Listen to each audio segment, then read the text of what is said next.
Howdy, friends and floorheads. Welcome to Blade Runner 2040. And let's get right into it, shall we? Guillermo plunged into the waters of his subconscious, submerged, floating in his memories.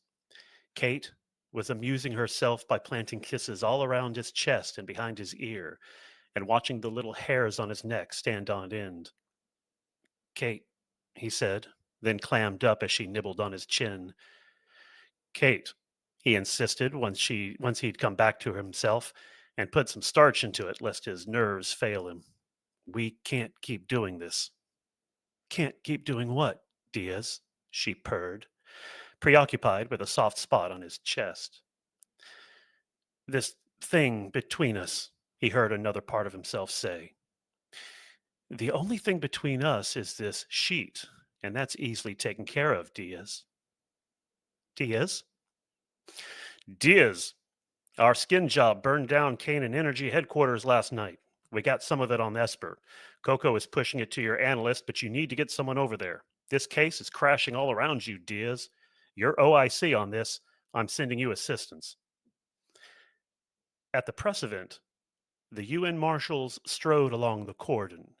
Ender guns held close as sympathizers and empathizers yelled at each other from opposite sides of the security fence.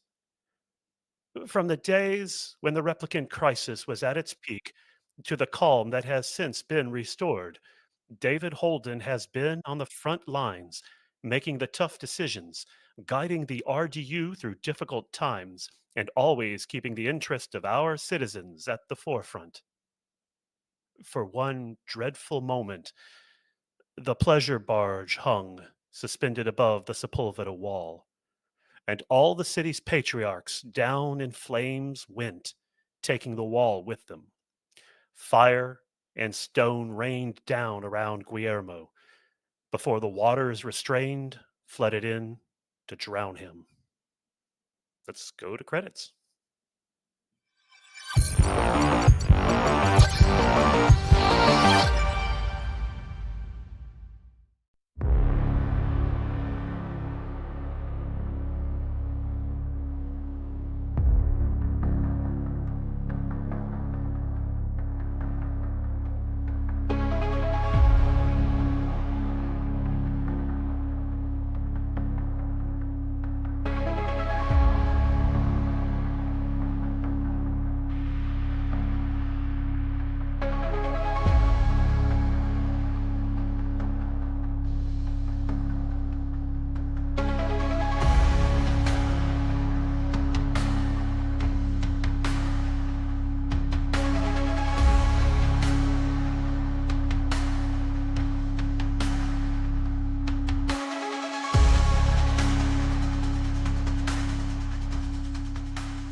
Let's see, what are we going to do?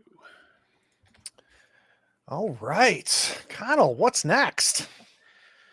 Wow. Well, I think we are in for a doozy. When we last left our Blade Runners, Shriver was back at LA headquarters, the tower, working on the mainframe. He had just discovered the location that the anonymous tip that fingered Felix Darkman was made from. And he was just about to make that announcement over the channels of everybody's Kia, of our task force. Kai had just gained admittance to the Black Lotus brothel that is owned by Brothers LLC and was in the Charles Whitman case file in the forensics accounting.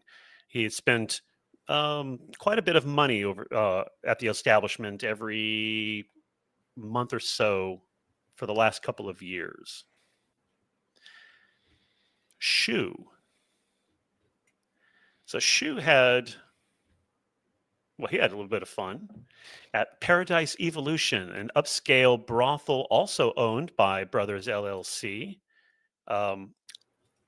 Actually, I'm so sorry. It is not owned by Brothers LLC. It is owned by the Cherny Barrick Syndicate.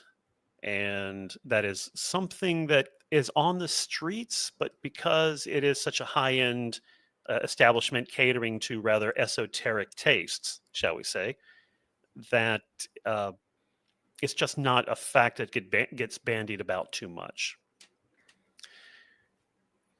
And I don't think it requires a connections role, but that would mean, of course, that Brothers LLC, whoever owns Brothers LLC, owns both of them and is probably Cherney Barrick Syndicate. Got it. And that leaves Guillermo, who I think we left just standing outside of the brothel, Black Lotus, Yeah. just sort of twiddling his thumbs. Oh, he's got a cigar or something in his hand, looking real Rico Suave. But yeah, Fair. Yeah. So, as was sort of implied during our prologue, your boss, your commanding officer, David Holden, got a hold of you and let you know that this mystery replicant that you all have been chasing ever since he beat down one of your own, Zula Nkombe, and has been number one on your most wanted list. He burned down the headquarters of Canaan Energy. And Canaan Energy is the main competitor for Wallace Corporation in the renewable energy and biofarmed, bioengineered food department.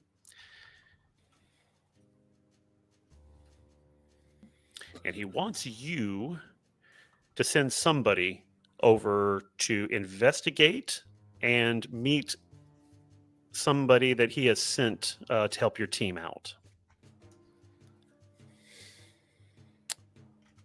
I'm going to reach out to Holden and let him know I'm going personally, that our team is busy following the other leads and who best to be on this than myself. So knowing that Kai is in, and if I recall, did we go tandem on your motorcycle? Or did we take an actual As I recall, you drove. You drove. Okay, good. I'm going to call headquarters and have a uniform come and meet up with Kai. I'll send her a message on her Kia. Yep, the knowledge integration assistant, and let her know. Now there are plenty of uniforms around that. Should she need assistance, she can just contact directly herself. Dispatch will send somebody. But Shu is also in the area. Oh, perfect. Okay, so I'm going to message the team, let them know, hey, you guys work together on, Kai's. I was Kai's ride, and I have to step away to Canaan Energy for an urgent matter. Notify me as soon as you have updates, and I'll inform you if I have any on my end as well. And I'm going to hightail it over to Canaan Energy. You just see a little text response from me saying you're not my supervisor. So you are currently in Sector 1, which is the entertainment district. Sector 4, which is to the south, southeast, is where all of the big corporations, the mega corporations such as Wallace, the old Tyrell ruins, and Canaan Energy, which is just north of DNA Row. So you get back into your spinner and head off. Now, because it's so early in the shift, we're going to say that this is going to be your activity for the shift, so it's not going to take any more time. Right? Okay.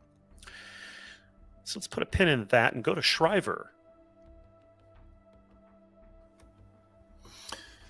All right, from where I'm working on the mainframe and looking at the post-mortem, I go ahead and put in a call or text really to everybody on their Kias. Update you on the Dartman case. Now, let me interject real quick. Mirren, who performed the necropsy, Coco is her supervisor, the head of the RIT lab. He went because it was done overnight. He went to home to go to bed and left Mirren, who has a Nexus 9 replicant, to do the work. Starting in this morning, after everybody has sort of dispersed, she shows up. Shows up sort of meekly with the file clutched close to her chest, and she delivers it to you. She says, "These are the findings that I went over, and if you have any questions, you can reach me at the RIT lab." Do you have any further use of her? For doing postmortems? Gosh, it's the only body we have currently that I'm tasked to.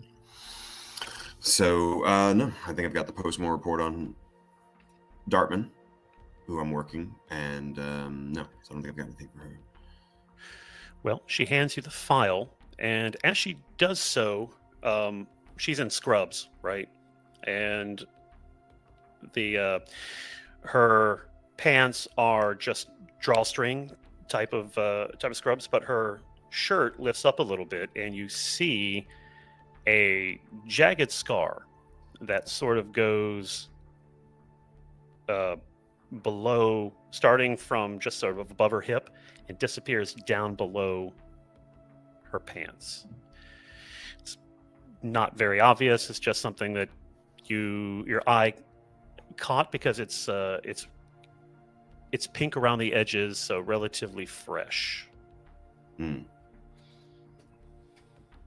Hey, Mirren, what happened there?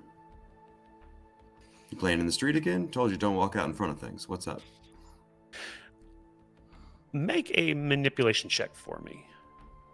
Let's see how she responds. Manipulation. I can attempt a manipulation check. That's fine. Let's see if your dice rolling continues. All right.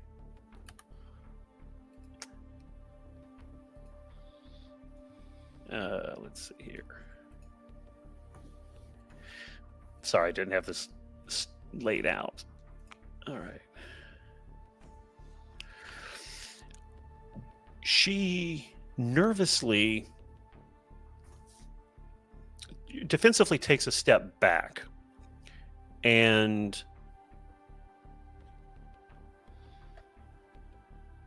a look comes over her face, and she doesn't know where to run. She's kind of like a deer caught in headlights before she recovers.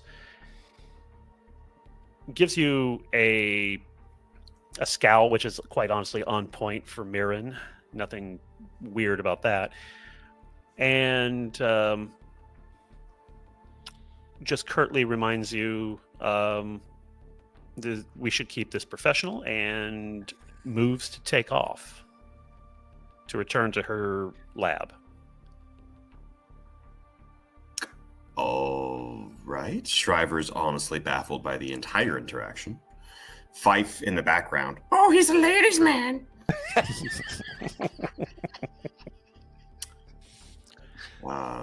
I take my file and I go back to work. No, I do through the Kia send out to all of you that the call, Dartman call, and where it came from was a vid blanked booth in the red light district. A woman trying to mask her voice, and I send a clip of the voice, the best, cleanest part I could send, especially to Shu. Sort of flag him on that one.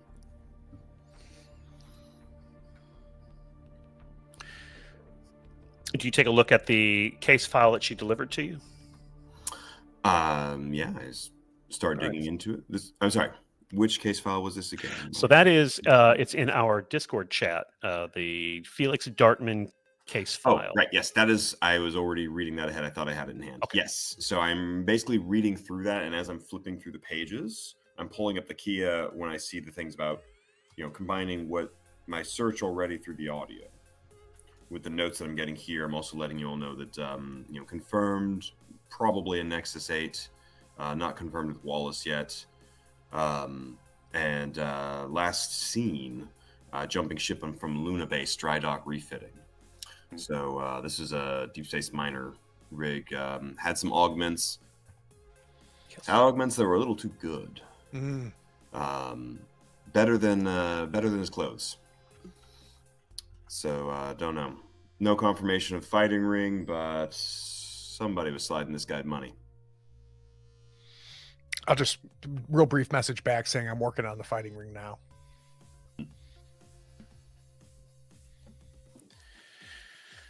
So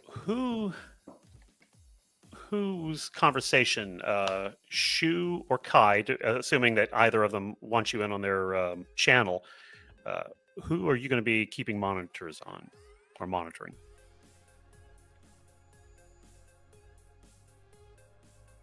Nosy Shriver.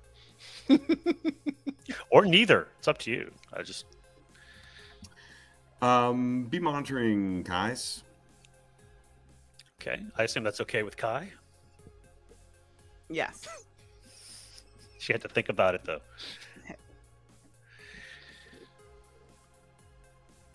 So while we sort of move around, what are you going to be working on? What business of yours will you be working on? While listening into Kai's side of things. Yeah. I will go ahead and turn my attention off Dartman until we track down some more things. I've spent most of this shift working with vid and audio, so I'll do a bit more wrapping up the man in the coat. Yeah. He does have some sort of insignia on there, so quick search, figure out what that connects to. Okay, so you can go back to that Esper photo if you'd like. Mm-hmm.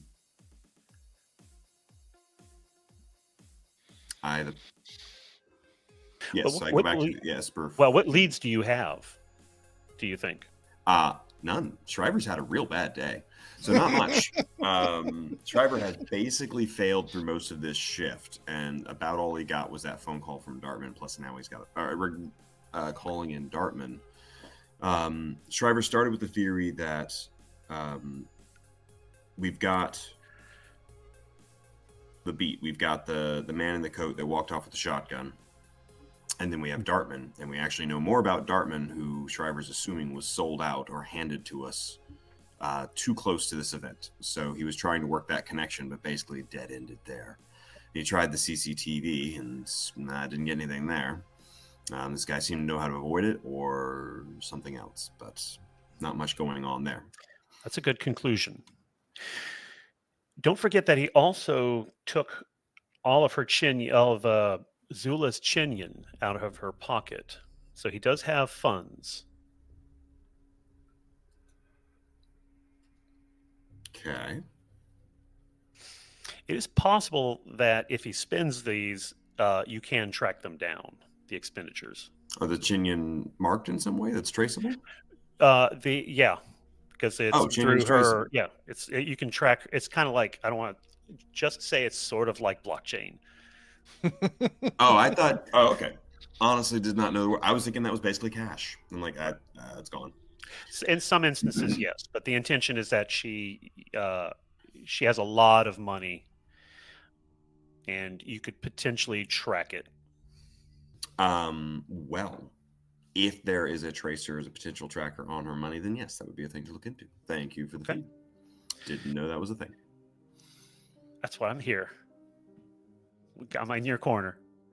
So also, let's step back for a minute, because are you at all curious about why Kai also went to the University Medical Center while you were there?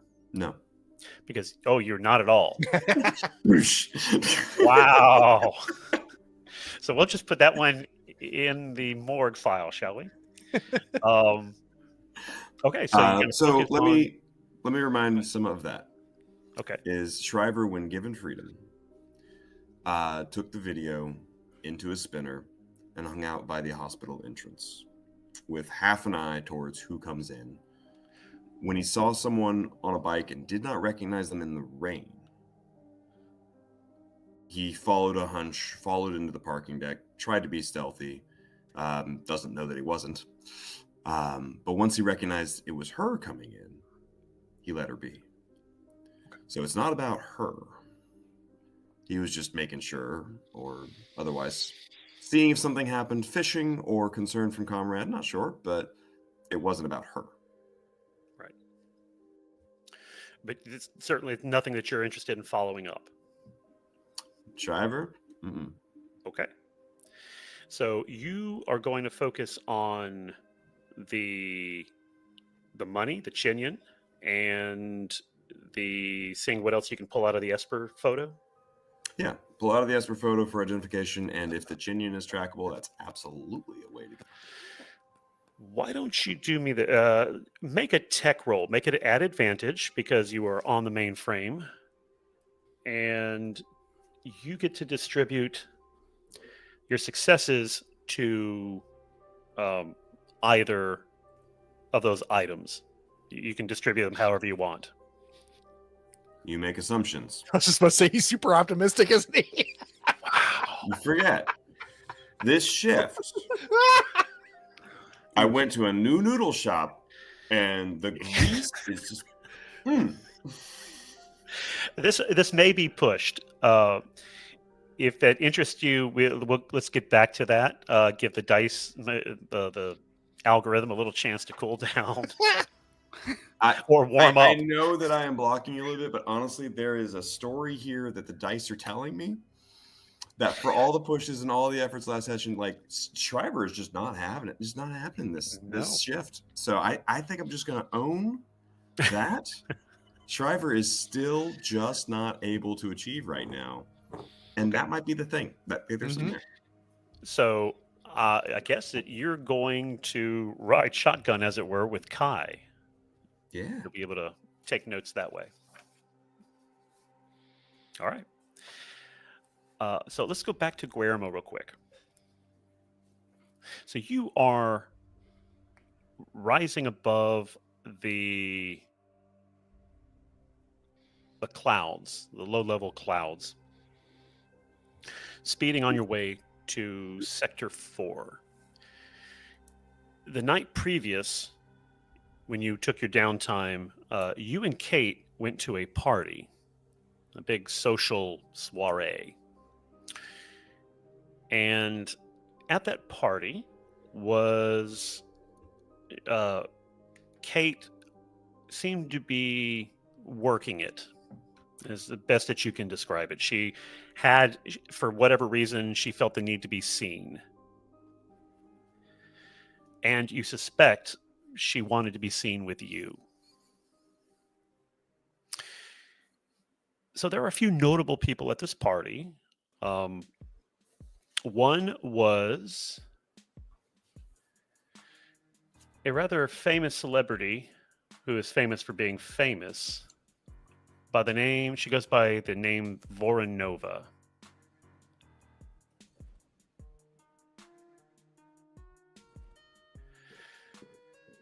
You'd have to be living in the Kipple not to know who Voronova was. The trades called her the most beautiful woman left on Earth, and there wasn't anything before you to contradict that sentiment. If wars could still be fought, hers was a face to launch 1,000 ships. And at this party, she was in the garb of a goddess, an old Sumerian or Egyptian fertility goddess, with her breasts exposed and walking very much like a queen. And you remembered, or were reminded, it's however you want to tell the story, that she rose to fame in a public orgy. That's where we are. That's where popular culture is, right? I'm sorry. I see you, Kanye. I see you, Bianca. Please. I just raised the bar. Please. She came to fame. Heyo. Here it is. Oh, At least somebody did.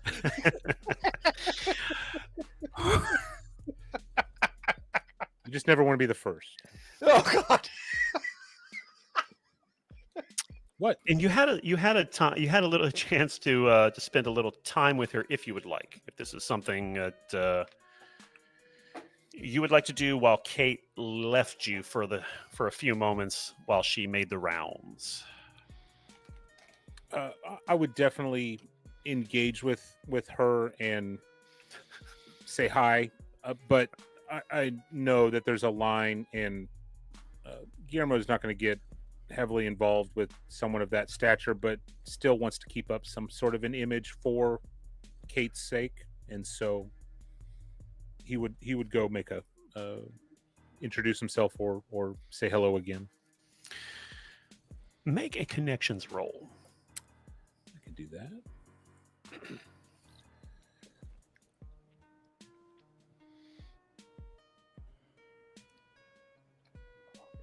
I want you to get like 7 successes.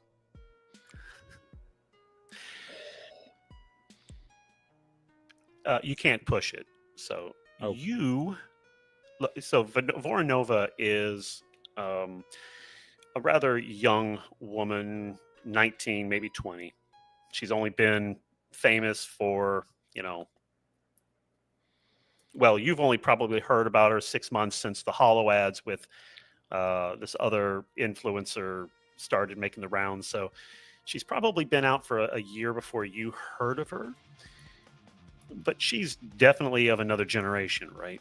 So there's no wonder that you don't have any real knowledge of her or her background. She speaks with a very faint Russian accent. She's very gracious, but very sort of detached. You gather that she doesn't really want to be there, and she probably doesn't want to be talking to you.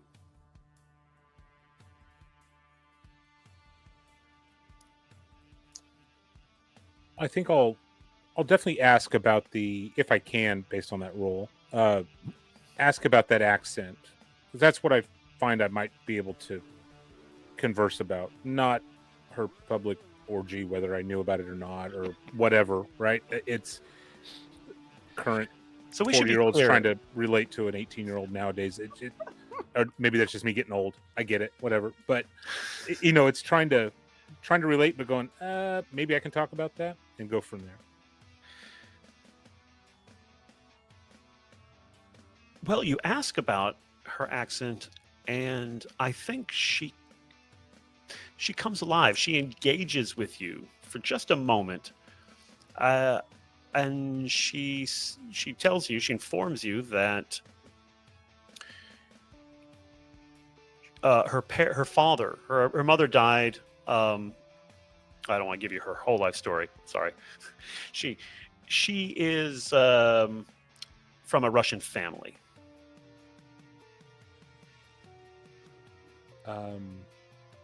Based on her status, is it a family that I would know or famous for anything positive or negative?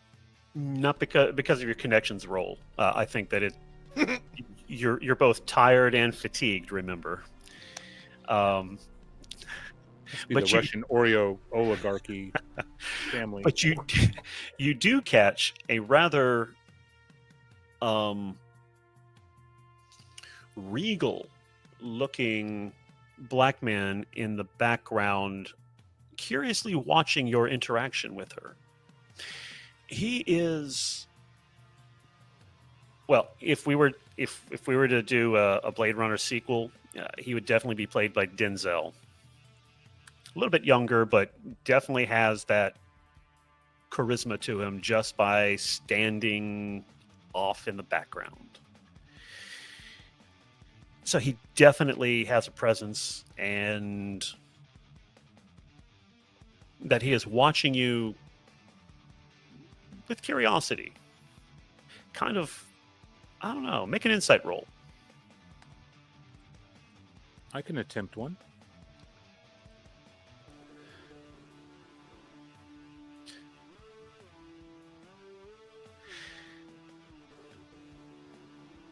He's looking he's looking at the tableau in general, and then focusing on you as one might watch two primates in a zoo, if zoos and primates still existed, to see how they would get on. So he's a creeper. I'm gonna ask Voronova. Mhm. Miss Nova, do you recognize this gentleman over my left shoulder? So, This for the record, person it's just bothering one you? names like Prince or Madonna, Voronova. But But I love that he messed it up though. It's not a first Or and keep last that in- name. we're keeping that in the fiction, though. It's canon now. Mrs. Nova. Fuck. Rewind. No, retcon. don't rewind. She reflexively looks over her shoulder, turns back around and says, I'm sorry, I have to go. And she doesn't go back to him, but she goes to another part of the party. You ask Kate about it, who that was, and Kate tells you that that is Jaleel Salerin. He's a bit of a mystery. He's got quite a reputation with the ladies. And make another insight roll at advantage because you are so familiar with Kate. You may actually push this one if you'd like. But before you push it, let's go through this a little bit. She is not telling you the whole story. What is her tell? That she knows more, specifically that she knows more about Jaleel Salerin than she is letting on. The constant ums. Mm. She starts saying trying to think of how to circumvent or navigate the conversation with as little information as possible. Right. So, because Kate is not one who thinks too many steps ahead, right? She just thinks maybe one or two steps, and you get the sense this is what you get for one success. She's not telling you the whole story, and she's laying the groundwork to make sure her lie holds up. I'm You may pushing push the this shit out roll of if you'd this. like. Yes. I want to know more. Well, good. That means I'm doing my job. I don't re-roll the D10. That's the one that got the success. It should right? do it automatically. Yeah, if there's a little push, and if you go to the chat window, there's a little push button. Yeah. Uh-oh.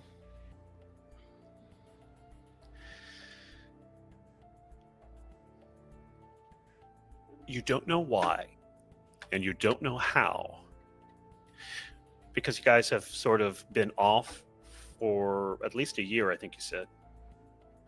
Yes. Yeah. But you know for a certain that she has slept with Jaleel Salerin. And because obviously you can tell that part. But she's also working for him. Dang. Well, let's put it this way, not necessarily in a traditional employer-employee type thing. She is getting something from him of value, and she doesn't want it known. I'm not going to call her on it right away. Mm. We're here for her. We're going to let. I'm going to be a good part-time boyfriend. And I'm going to keep that nugget of information in the back of my head for an opportunity to call her on it. You spot the Canaan Energy, the burned out shell of Canaan Energy headquarters. You circle like a vulture almost as you begin to just sort of aerially survey it.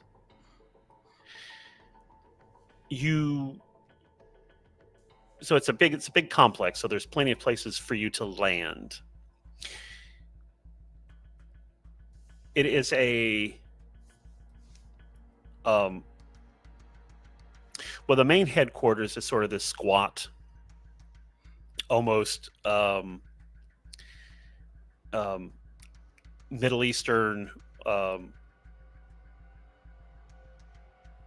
architecture, if you will, something that you might see in Jerusalem with sort of, I'm trying to think of, not called arabesques, but sort of the architectural features that are just part of the facade, right? The actual building itself is standard 2020s architecture, but it's just sort of molded around to look like Semitic architecture. And there are several ground buildings around it that are labs, research labs, or places where certain types of work get done, advertising or what have you. And it looks like one of the buildings that was housing their, for want of a better term, their IT department was the one that was hit hardest. Potentially one of their labs, I should say. I'm gonna alert the team of what I see and to press our dispatch, or maybe it's a connections role of some kind, but to start scrubbing any kind of video data around the area, looking for our mystery man. Yeah, actually, it was, that portion actually was sent to Shriver, and you don't need to make a tech roll for it. So you can also switch back and forth between channels to give it to him. But let's move on to Shu for a moment. Shu, while you were waiting for your informant to get off of her work or able to get away, you decided to go to your normal tea room. Now, I'm going to start it off and say that this is a traditionally Japanese themed establishment. It has tatami mats on the floors. It has private rooms with shoji screens, but it also has a community dining room, which is sort of broken up by screens. And this, of course, has the access to the kitchen, a wet bar where both sake and some beer is sold, and the front door where the a geisha maitre d' greets you and asks where you would like to sit and how big your company is. Just two of us, and I think she knows me, and I recognize her as having worked there. I said, it's just gonna be me and another, and a place where I can see things. And I think she so kinda common knows what room. that means. Yeah. Okay, well, describe where she seats you, and these are all on the ground, right? So you're going to be sitting traditionally Japanese style. Yeah, I think there's maybe a table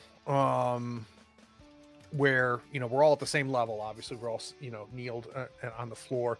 Maybe there's a table that just allows me kind of to thread through the common room and really get a good view of just about everybody, even though I may not see all of everyone the way it's configured. But she just kind of knows, like, this is the best angle, and I'll have my back to a wall, and so that I can take in as much information as possible. And if it's okay, Connell, maybe I walk by a party or two and just kind of tap and say hello.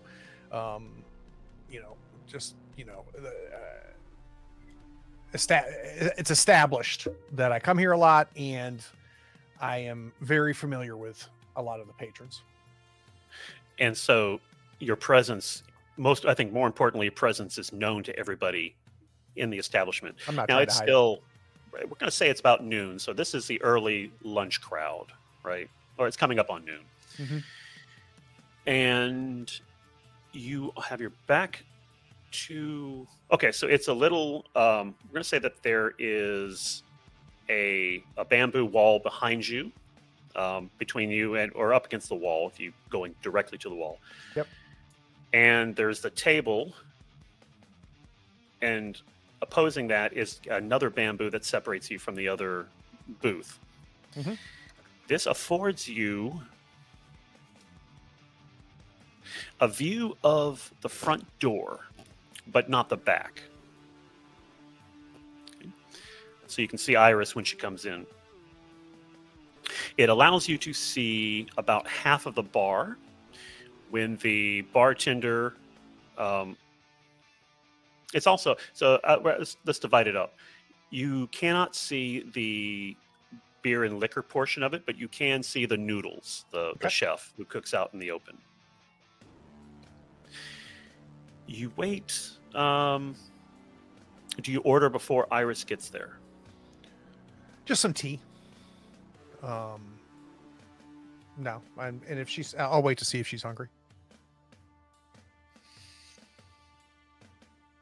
She arrives after. It's not an inordinately long wait, but it is long enough that you are beginning to consider that perhaps something is holding her up. Okay. She shows up and she enters the door. And she catches sight of you while the maitre d', the geisha, is attempting to talk to her, and then she just reassures the geisha that she knows where she's going, and she comes over to you. She is dressed rather inconspicuously for Iris. Mm-hmm. She has on an electric blue raincoat, sort of this vinyl that protects against the acid rain. I'm so sorry, she says, a little bit out of breath. And you notice she keeps looking back at the door. Now, as we go through this, if I ask you for an observation roll, you get to make it at advantage. Okay. Another question. Is this particular tea room associated with the Yakuza? I don't think so. Okay. Yeah, I don't think I would make that a commonplace for me. Fair. Yeah, no. Now, that doesn't mean that Yakuza doesn't come in at times, right? But this is not. It's not Right. known for that. It's certainly not owned by them. So That I'm aware of. Yeah. I'm going to do something that I usually don't do until later in the scene, but I'd like you to make an insight roll. Right. Let's just make it at normal. Just a boring old insight roll. Let's do this.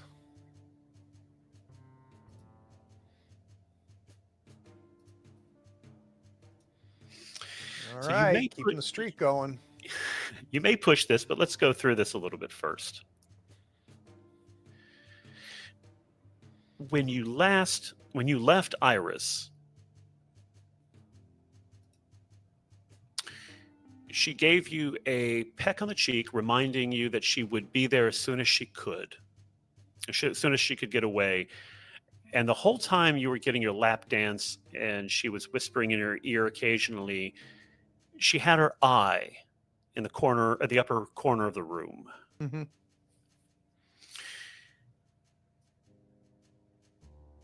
You can't get a read on her, but she is out of breath and looks worried.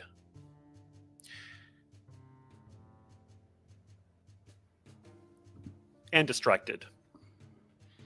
Yeah. Iris, sit down. She slides in across. No, she slides in next to you. And Who are this, you unfortunately, blocks a portion of the front door for you. Okay. But she can see it. Who are you looking for? Shh. She shushes you and pokes her head out and motions for the waiter. He comes. She orders. I don't know. What's your drink? Does she get tea or does she get sake this early? Don't know. She gets sake. Yeah, I'd make it 2. Now, if you wish to push, tell me what that looks like. I don't think I'm going to, just because Okay. I think I'm very nervous. So I'm trying to interpret the role, right? And I've got I forget what it's called, but I got the origami bad juju roll. So I don't think I would push it. Because I think I fear if I did, it might endanger her. So, I'm gonna do my best to try to get what I can from her. And I probably will regret that. So. So let's break to Kai.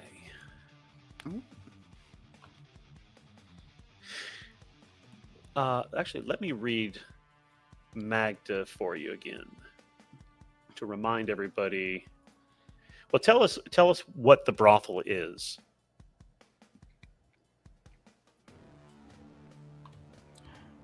Hold on. We are at, if I'm correct, the Black Lotus Brothel. It is owned by Brothers LLC, Yes. and this is where Charles Whitman dropped in regularly a lot of money, Mhm. right? Yes. So the woman who opened the door, once you flashed your badge and your little bit of your muscle to the replicant doorman Roberts, she was a swarthy woman who spoke with the remnants of an Eastern European accent, not Soviet, but somewhere east of the Urals. Middle age had transformed the obvious breathtaking beauty of her youth into something more lived in, yet no less remarkable. What set her apart wasn't just a comely profile, but her sheer presence, a quiet authority steeped in confidence born of experience. Here was Colette's woman of the world, her every graceful movement steeped in the promise of sensuality. And Magda looked like a woman who keeps her promises. Good morning, detective. Good morning. I take it you're the owner of this establishment? I am Magda Rambus, and Shriver can actually begin to look up some information. Tell me, detective, have you come to work or to play? Oh, jeez.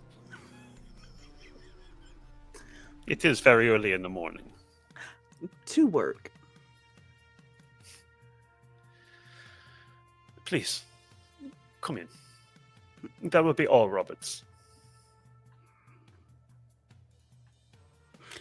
I will come in.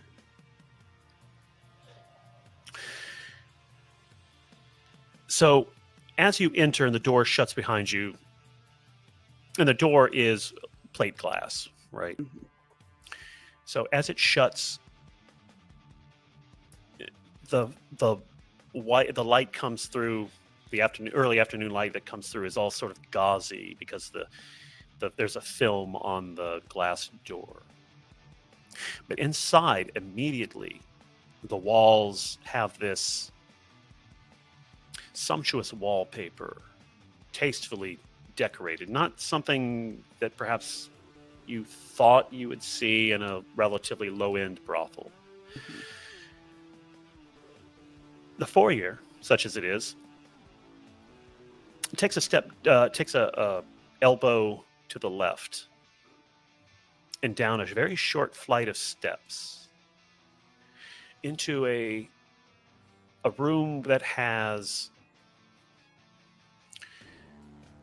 different layers and levels going on around it. There's some of the ceiling portions of the ceiling are dropped in geometric patterns. There is a carpet that is that's soaking up any sort of ambient noise. There are accoutrements and sort of side tables and other little furniture that, although you probably, I don't know, do you frequent brothels as yourself, as Kai? No. You imagine that there are plenty of places for the workers to stand and pose. There is a bar sort of across the room and against a hallway that leads further back.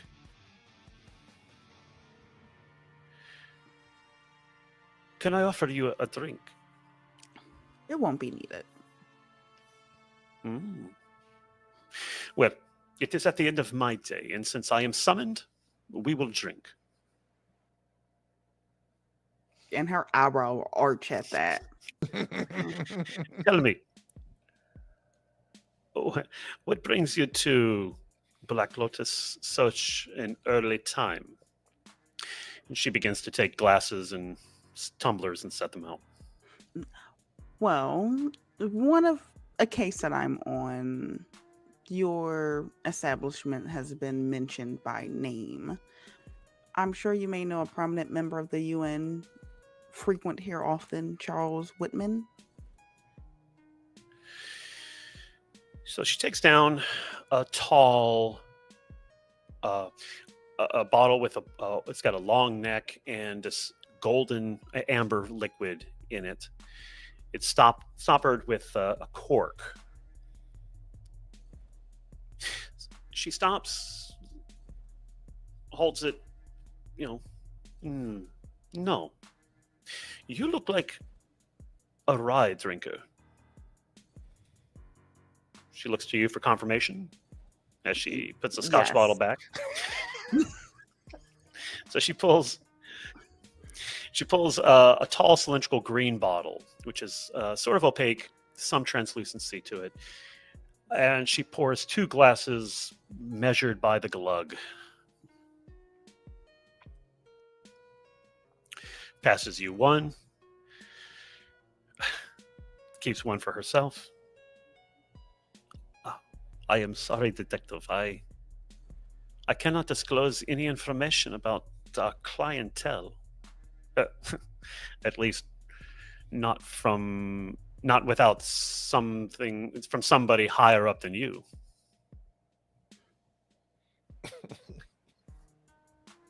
A court order. Yeah. Mm-hmm. I can certainly take time out of the day to go grab a court order. That won't be a problem. But I'm here now. Do you drink your whiskey? I wait until she drinks hers.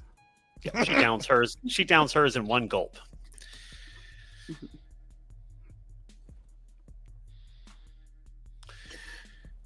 Hey, Tell me. Yeah, go ahead, Shriver. Guy. We could see if the tabloids or the magazines want a little bit of gossip on this. Could drop a line by Nicky Esposito, spread some of the story that politicians getting killed after dropping in bars. Maybe not a good rep. So, since I got Shriver on the line, some things that you know about Magda. She was allowed into the country about 7 or 8 years ago from Eastern Europe. The Soviet countries are still, the bloc is still together, and the person who signed off her, I don't want to say patron, but the sponsor was a Michael Voronov, who is in fact listed as the owner or the CEO of Brothers LLC. She has been linked to the Cherny Barracks syndicate, for which Michael Voronov is known to be the Batya, or the father.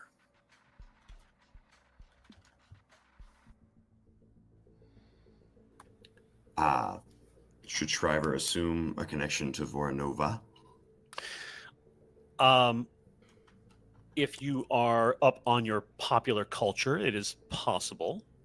I don't think it's something that Guillermo has shared. Hmm. But I mean, That, she is hot right now, so it's entirely possible that you do know about her. yeah. Actually, if she's showing up in the public feeds, Mhm. that's a place I'd have been looking for patterns. That's how I stumbled across Esposito. Okay.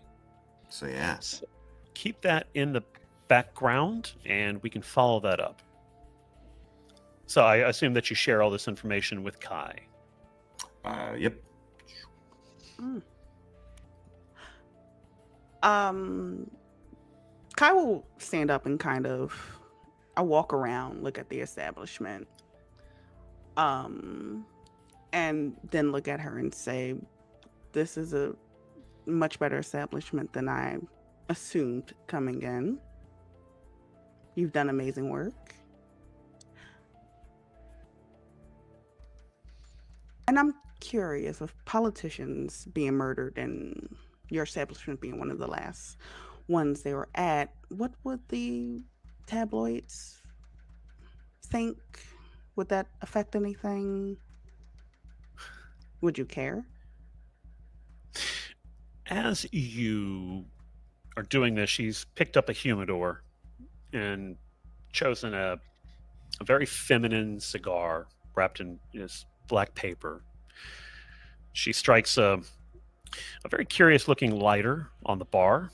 It produces a sort of this blue orangey flame, and there's a piece of aluminum sort of suspended over it, and the flame licks the metal. And after it's heated up, she takes the foot of her cigar as she's pondering your question now, and she sears the end, and she starts to light it. Is there something that you would like, a particular part of the establishment you would like to sort of make an observation check on while Um, she's busy watching you? It is almost assuredly watching you. oh yeah, being super nosy. Um, I'm looking for things that's going to be more so like, oh, what other business goes on here? So you stepped away from the bar. Hmm. I think that we can divide it into three sections. There's the bar, well, four sections. There's the bar, there's the hallway, there is the foyer, and then there is the sort of uh, greeting room, we're going to call it. Okay. Which sort of interests you most? And Roberts has actually Hallway. gone down the hall. I'm so sorry. There is a staircase which leads up to a second floor. Okay. Spiral helical, fancy-looking staircase, decorative. Okay. Presumably, that's where the workers sleep and have the rooms. I would be interested down the hallway. Not pushing too hard, but letting my interest be known. So the hallway is a little darkened. There are no obvious sources of illumination until the far end. It looks like it cuts left behind the bar and also goes further back in a straight line. Go ahead and make an observation check, but because it's so dark, make it at disadvantage. This is great. It's the worst that could happen, right? You might be able to push this, but let's I think what you can reason out is that the room straight ahead, for which we're going to say that there's just a light underneath it that's showing, is probably the storeroom or the stock room. And I won't push it. I'll keep walking. I'll drink down the drink and then set it in front of her so she refills it again. She has finished lighting her cigar and blows out a steady stream of this heavy bluish smoke that sort of wraps around the room and sort of defines the space. The overhead lighting of the bar doesn't penetrate all through the smoke, so you've got this sort of weird playing shadows across the bar as she refills your drink. Very good, detective. As she offers you a cigar from the humidor before she puts it away. No, thank you, Madam Rumbus. It's Rambus, but yeah. Rambus. Rambus. So Madam Rambus. she fills your drinks. Toasts, if you would like. She holds up hers. Puts it away, a second one away.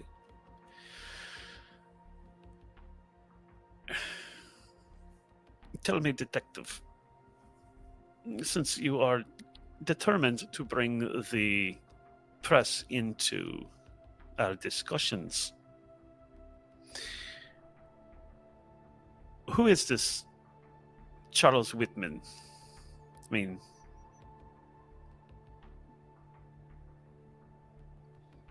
Did you mention Whitman's name to her? yes. Yeah. Oh, okay. I was like, holy shit. You're right. I'll be over here if you need me.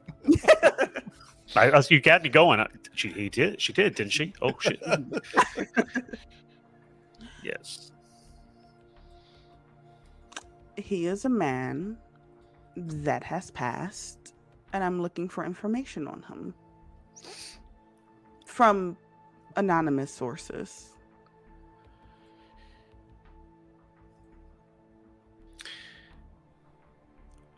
She pulls up from the wall on a little armature a small sort of Wallace data center console.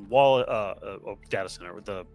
The Wallace data is the internet, if you will, of 2040.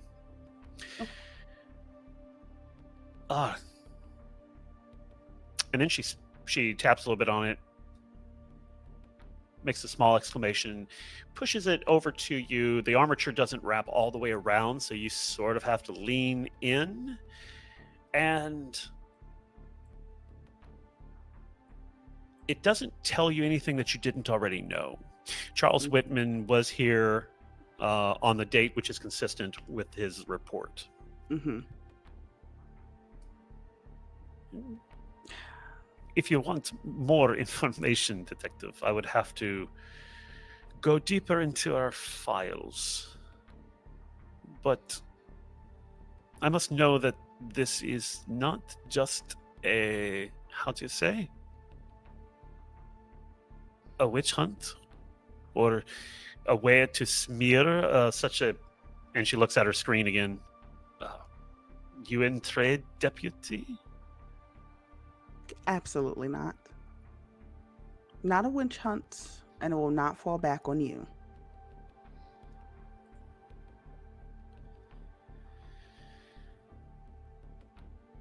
Shu, step back to you for a moment.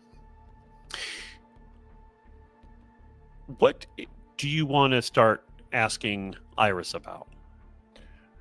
Well, I'm gonna press her on who like she obviously distracted, had the waiter come over, order our drinks. I assume that the sake's being retrieved at this point.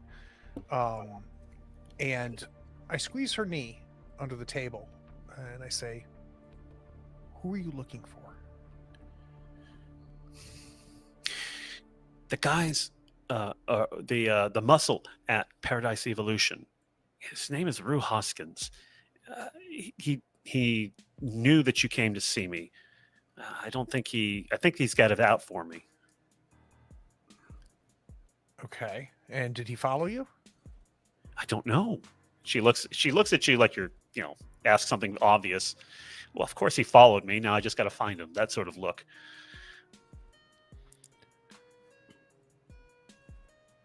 If he shows up, I will take care of it. I'm your client. This is not out of bounds. She gives you a look which is a complex look that is um, part thankful and part, oh, you sweet summer child look. You don't understand. These guys are Cherney Berrig. I know. Make a connections roll, actually. Let's see how much you know about Cherney Berrig.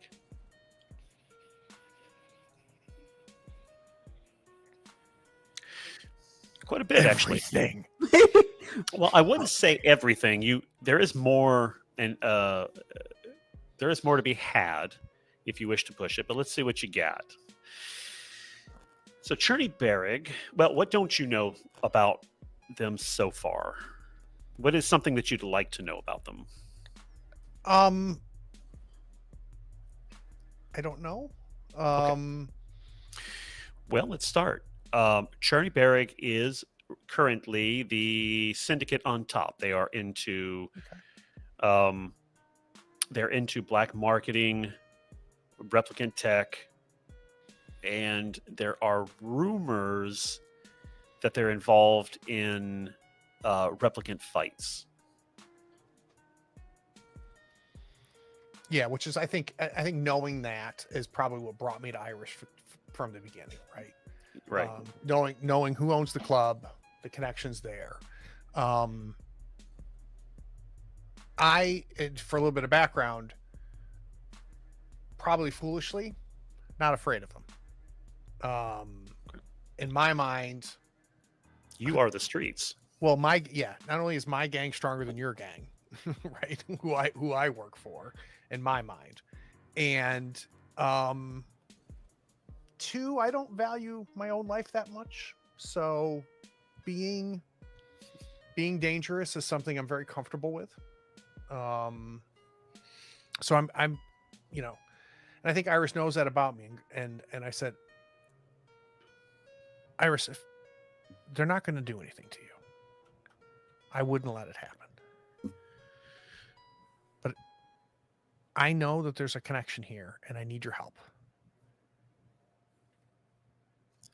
There's a fighter that's been fighting in their fights, and I need to get a sense of who I can talk to get more information about this person.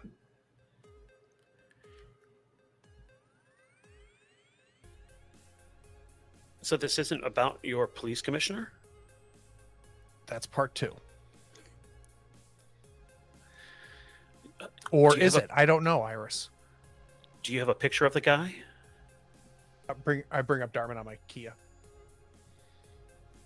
Dartman or the mystery replicant? Not Darman. The Mystery guy. the killer. Yeah.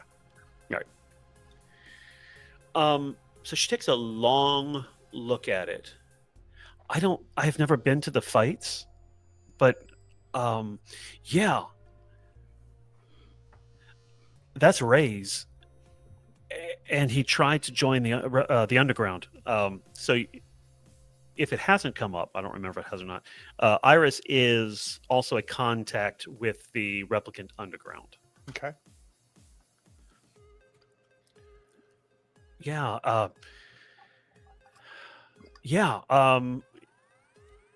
He's all I know is that he is in the fights, and about 6 months ago, this guy Felix Dartman brought him around. Felix was also in the fights and was working with the underground, but he brought him around. But Freysa, who is a leader of the replicant underground, Freysa didn't want to make any waves because Cherney Berrig was shuttling replicants off-world. That was our connection. And she didn't want to let him in because he was still working off his debt to Cherney Berrig. I don't think he took it very well.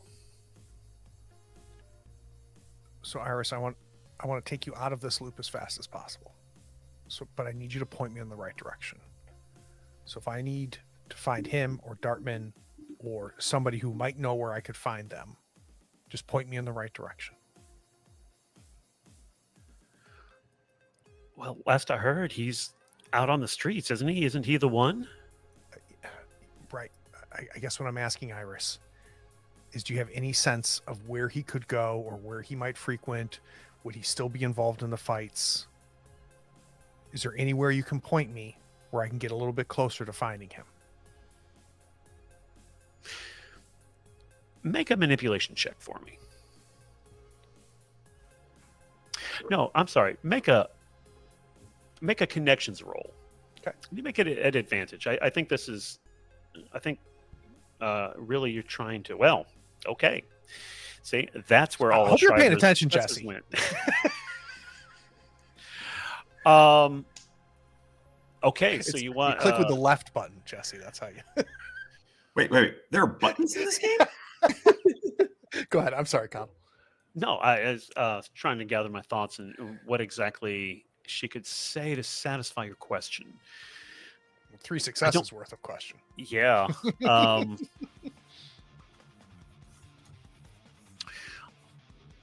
I think he's cleaning house. I mean, so Felix, when he came to town,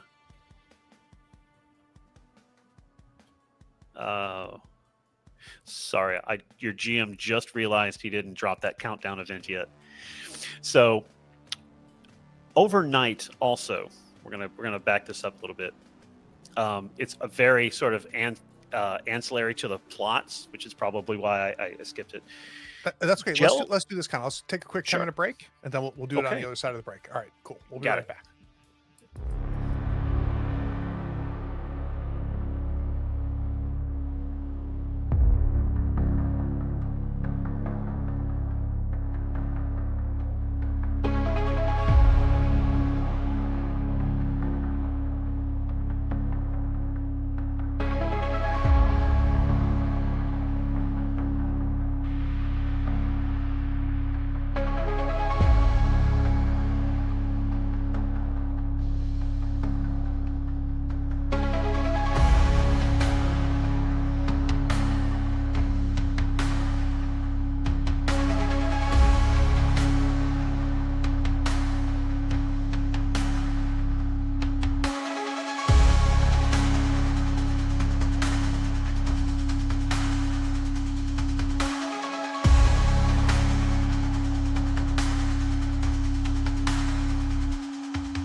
So Connell, if it's all right with Iris being so nervous, her bringing up, who she's afraid of. I think what I want to do before the conversation continues any further is somewhat serendipitously, but I'm not like under the table Right. hiding it. Just slide my Kia and just kind of open up a channel. So Shriver, I'm imagining for you, maybe it's all of a sudden you're hearing a conversation I'm having. But it's important. I think I want to make sure that somebody, and trust me, if I could pick anybody other than Shriver, I would have, but he's the only one available. I just want somebody to kind of know where I am and know what's happening in case shit goes down. You hear just that tinny little sound in the background, the mic picking up blasting collective music in the back, and that's how you know the channel's still open. I know, channel's open. Perfect. All right, so yeah, that happens kind of as you now give me my background info. So I think she answers your question after a pause. She says, Freysa can give you more information on Ray's. I didn't have any direct dealings with him, but I do know that he and Felix got their upgrades at a place called Luminolux Atelier in Sector 1. And Shriver starts pulling that up. I don't know how is Freysa going to handle somebody who does what I do approaching her, and can you make that any easier for me? So if you have not had direct dealings with Freysa, Guillermo probably has. They have worked together. The RDU and the Underground has worked together a couple of times. Right, but I'm asking Iris if she can help me. And she says, I don't know, Freysa's partner just died not too long ago, and she's been in grief and hasn't really been around a whole lot. She was one of yours. Her partner was one of yours, Ash. Which I think we knew. I'm going to kiss her on the forehead and stand up and go, give me 10 minutes before you leave, and I'll make sure it's safe. Wait, you're police commissioner. Yes, I'm sorry. She's she frequents Paradise Evolution.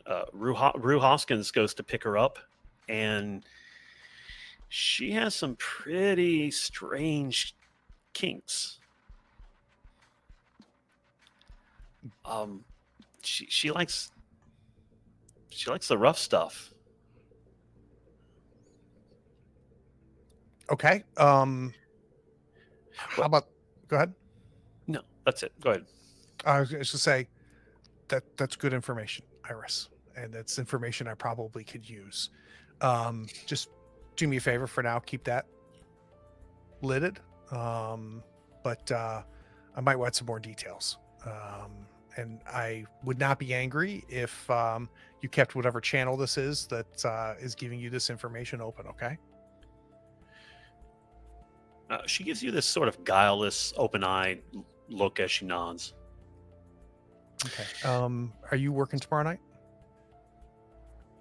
Yeah. And she nods. So I give her the smirk. I'm standing up, trying to find my waiter. Okay. So, because you've indicated that you're watching the door, you do notice some figures outside that send off or set off your danger sense. I'm going to turn to Iris real quick and go, I think you need to pee. And I'm going to start walking towards the front door. And if I see my waiter, I just say, put it on my tab. I think you need to pee. You hear fuck.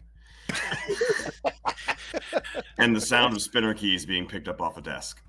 Let's oh, so you're joining them? Okay. Good. So back to Kai real quick. Mhm. So you're not getting anything on Charles Whitman that you didn't already suspect, at least. What is some information that you'd like to get a little more on? I'll ask her to kind of disarm her because I've been so wrapped up into Charles. Felix Dartman, what do you know about him? Who?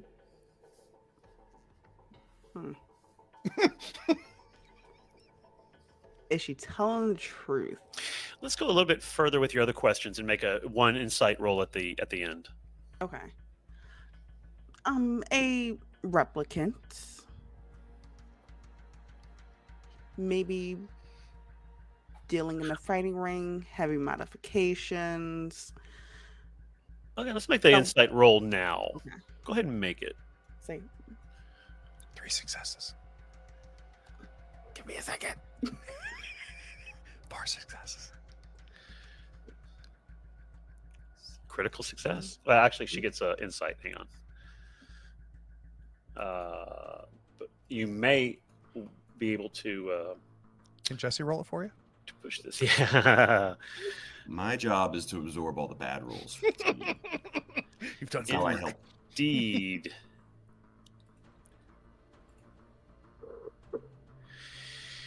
So you got a net of 1 success right now.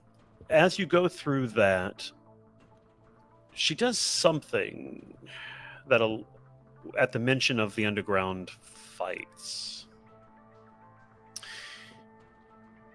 She has a tell, but you haven't quite figured it out yet. Okay. Is this a role that you'd like to push?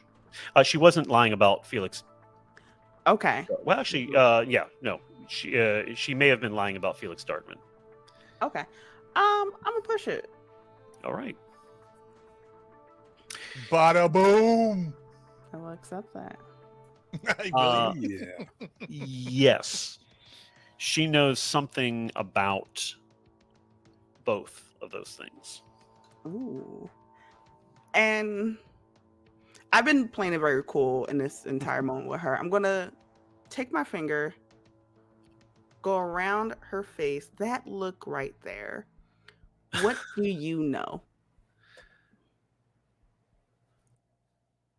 Oh, you see her do a mental reassessment of you.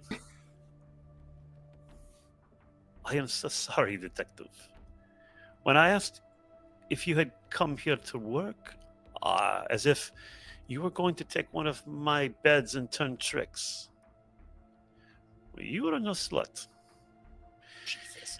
You are a woman who understands her true value. I am sorry, Detective. I have no information for you.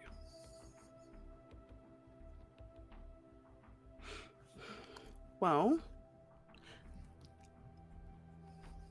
if not, then all right.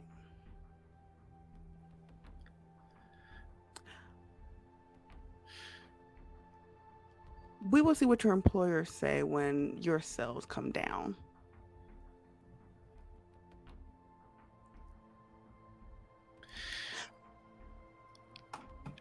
You're going to leave it on that? I'm going to say, Madam, it has been a pleasure.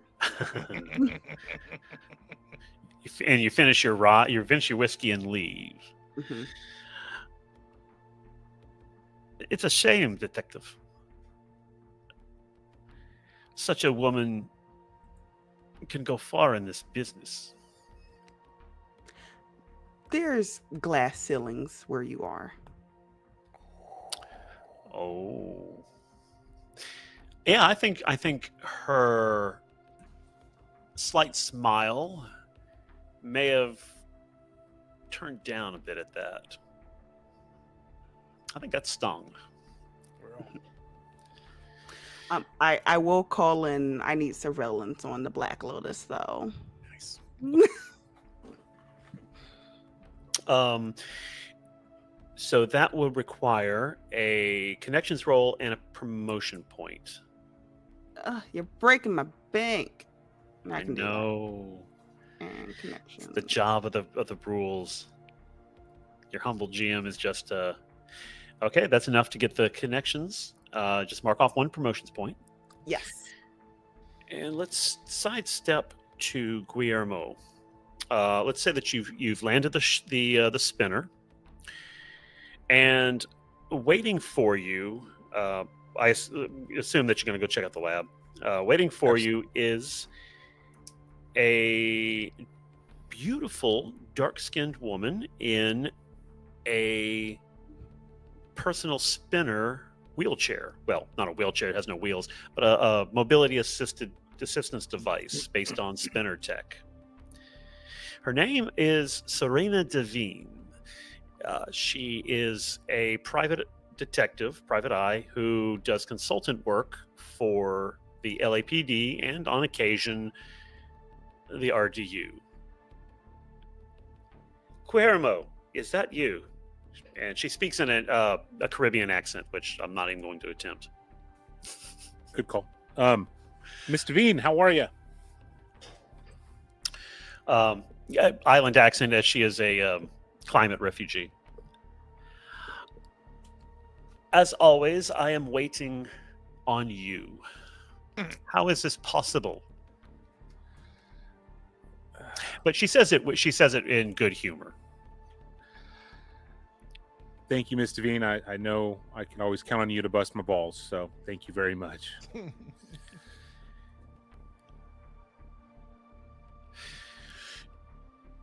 Well, so you step into this burned out lab. And, I mean, you're not a firefighter or forensics guy, so you're not really sure. But it looks like it was firebombed. Shriver will be able to tell from the footage when he reviews it. I think if anything, I'm probably paying more attention to the surroundings, not the action, not the heart of the fire. So I'd be looking at cameras, devices, things that would help me bring this investigation together. So make an observation check. I think you find the sat crystal, but I want to see. Okay. So in the sort of burned out detritus, it was clear that this was a lab or a collating center for different labs, right? It does have some scientific equipment, but it looks like with the success, it looks like there was some other stuff that there's spaces that are unaccounted for, right? That things don't look like they've burned there, like they've been removed. And as I say, you find a sat crystal, which is kind of like a sheet microfiche, but is once again using holograph technology so that you can store a lot more information. And there is a sort of half destroyed reader, if you would like to take a look at them. Is there a risk of, in my experience, that this could be damaging utilizing a faulty machine on this sat crystal? It just nothing would show up. The worst is that it won't work. You're correct. There will be a tech roll, but there's no damage to the evidence, if that's what you're asking. Yeah. Okay. So yeah, I'll go ahead and try to make this work. So you said tech roll? Correct. Okay, you may push this, but let's look at what you can gather from this. There are portions of the set crystal actually already damaged, but there are two reports, two different files on there. Sorry. So you can try again, or you can actually, Serena is there. I apologize. So roll me another, or I can do it real quick. She should have given you some assistance on that. Let's give you another D8.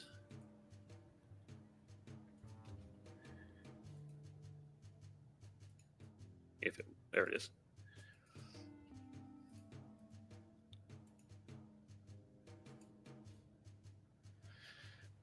Yes, Connell, roll for me next time. Okay, you get with one success. Now you may push this. There are two files. One is the Haverford report, and one is the Ackerman memo. Which would you like to access? Let's go for the Haverford report. Okay. Do you wish to push it to try to get the Ackerman memo as well? I do.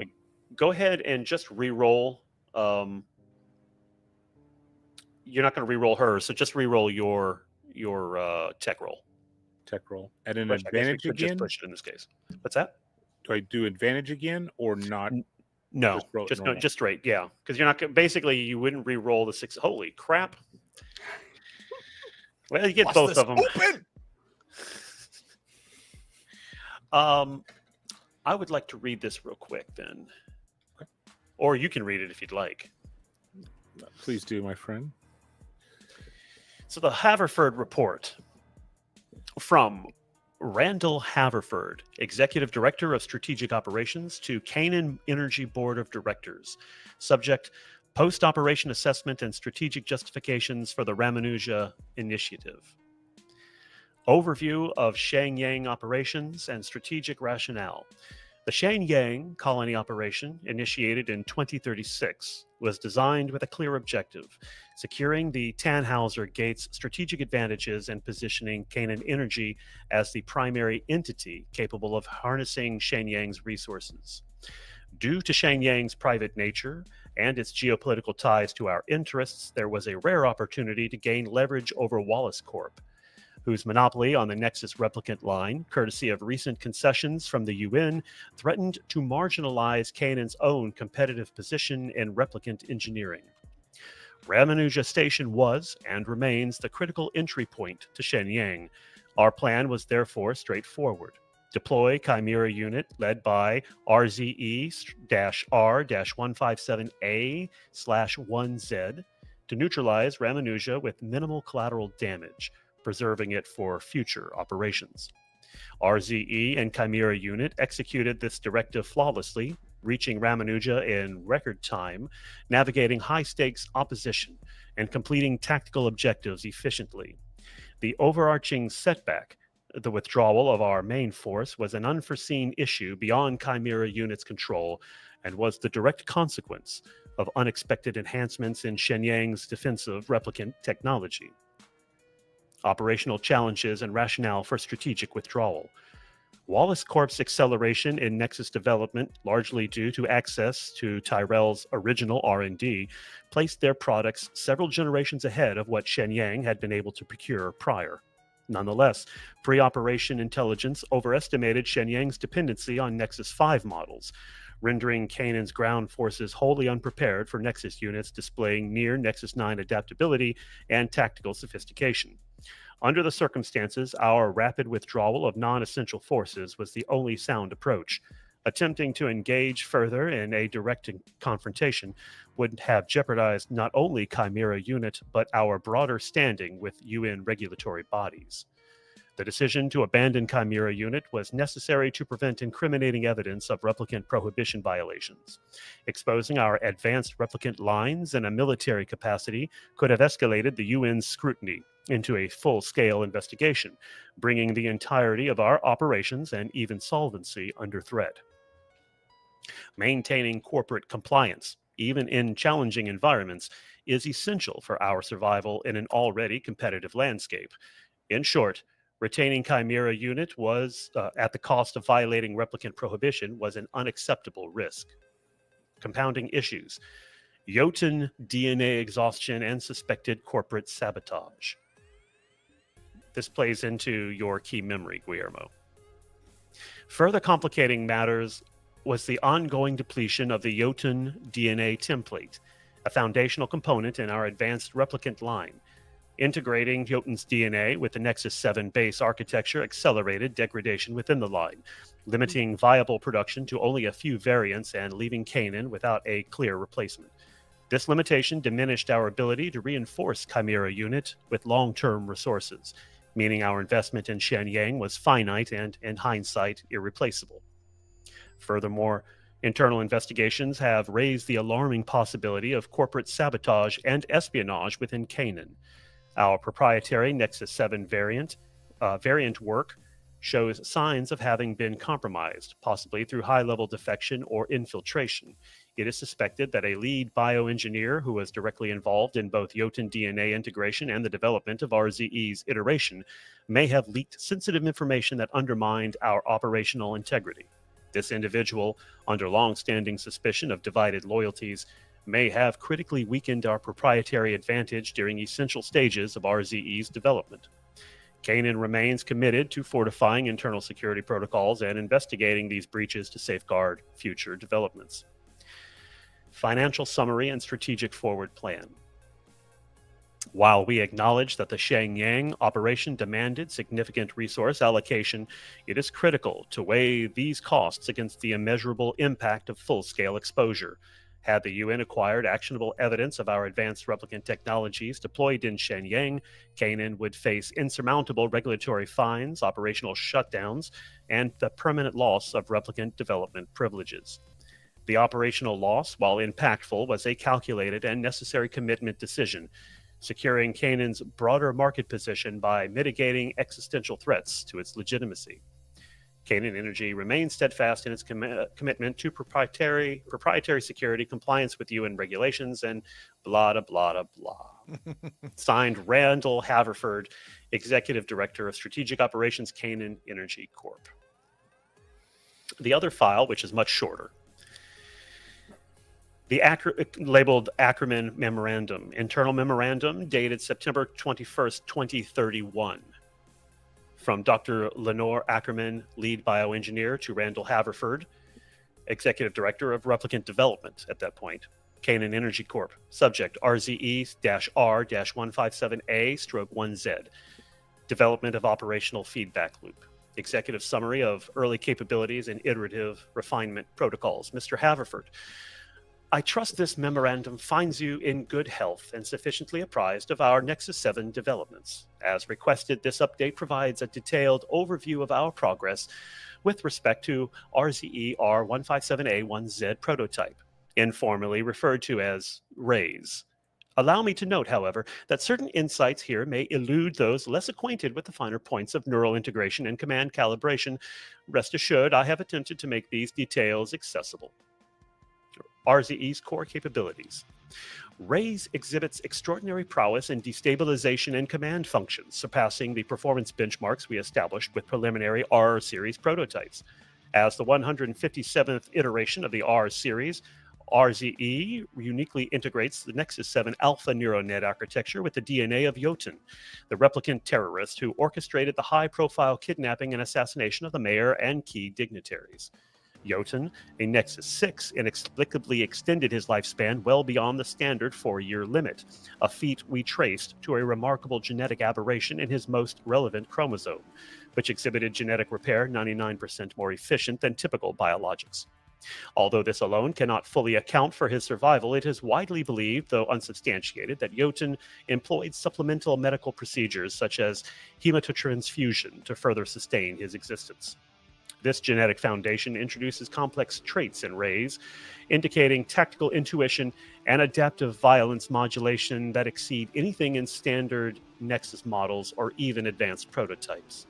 These unique characteristics embedded within his neural and genetic architecture afford RAISE an unparalleled blend of empathic mimicry and strategic assertiveness, making him particularly effective in command and control operations. Unlike traditional empathy, RAISE's empathic capabilities serve a distinctly utilitarian purpose, allowing him to read and manipulate individuals based on immediate tactical needs.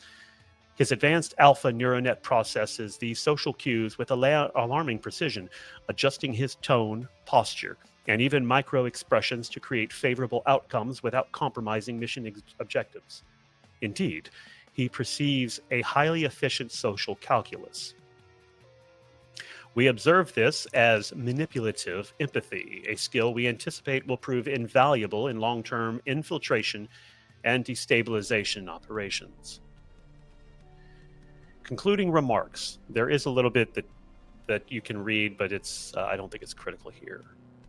While I am, of course, satisfied with RZE's progress, it is imperative to reiterate that further development of refinement will be necessary to ensure his capabilities translate seamlessly to actual field conditions.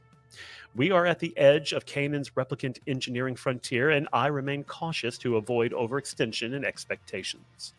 I trust this elucidates our standing on Ray's developmental trajectory.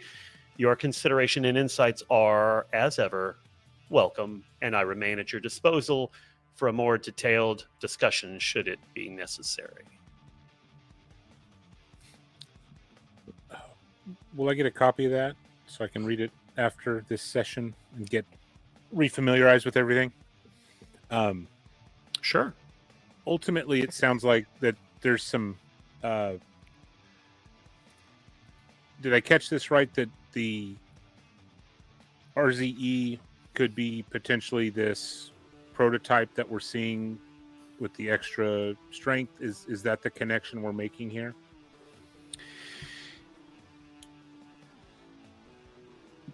I think it's safe to say that the mystery replicant, who is now at least known by Shu and very quickly would disseminate that information, is in fact Ray's.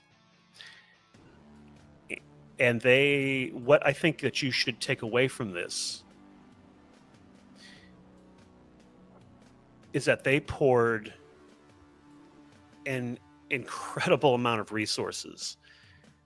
This was not a sort of refined, slow build developmental phase. They literally bulldozed their way through 157 iterations, assuming that there are just 20 in each iteration. 157 times 20. That's how many individuals they created and destroyed just to get to Ray's. And they abandoned him on Ramanuja Station rather than face the UN scrutiny. Huh. But let's take a step back to Shu. Are you going to bust out the door or bust through the door? Yeah. At this point, I've drawn my gun and Very good. stiff arm the front door and introduce myself. Before you are two dark-headed thugs and one who looks, well, in metagaming terms, looks like he has a name. He is in a dark trench coat with a sort of an orange shirt. He is holding a shotgun while the other two are holding Ender rifles. Well, some sort of machine or submachine gun that will use Ender stats, but none of them are ready. You've caught all of them unawares. Mm-hmm. So there's might not be any initiative drawn, depending on what you can do here. Okay. So it's immediate, gun pointed at the head of the guy with the shotgun. And can I help you, gentlemen?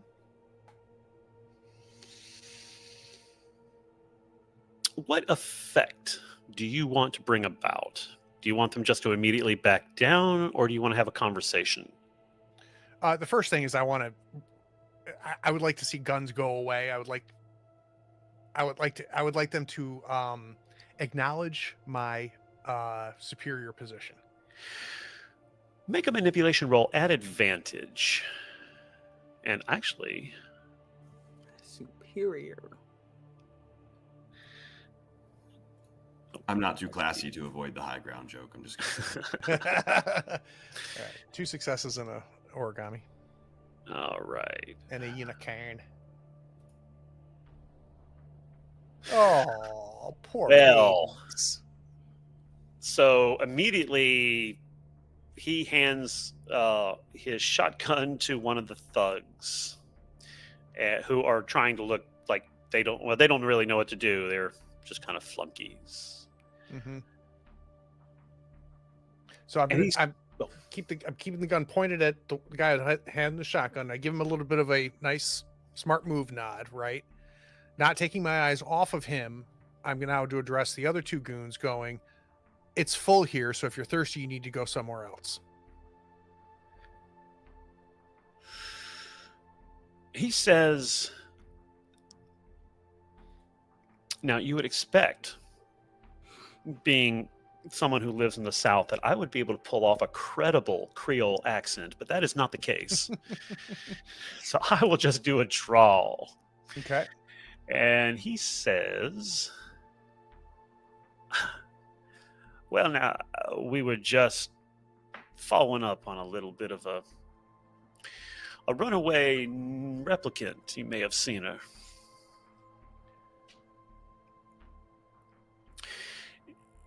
I don't think you need to make an insight roll for this guy. Okay. But you look into his eyes, and this man is hollow. Okay. He is capering to his own dance macabre, man. He is not affected by your blaster so much as clearly just sort of had his plans thwarted and doesn't have a follow-up. That's Okay. sort of what you're guessing. Mm-hmm. And I flip my jacket enough so you can see the badge on my belt, in case he was unclear. He does actually flick his eyes towards it. He's still looking you right in the eye. Great. Have his 2 friends wandered off? If you let them, they'll back away and let him deal with it himself. Good. What's your name, friend? Well, that would be Rue. At your service, sir. So, Rue. Hmm. I don't know if you know who I am, but I'm one of Iris's regular clients. I spend a lot of money to spend time with her. Her and I often will catch up after her shift. Is there any other information that you wanted that caused you to follow her here?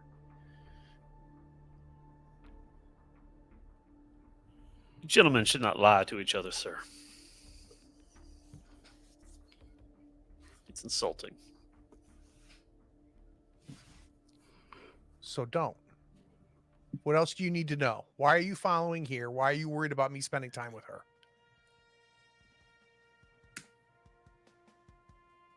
So he tries to look into the establishment. The door is still sort of open. Apparently doesn't see what he wants. Are we done here? Or are you just going to shoot? Completely up to you, my friend.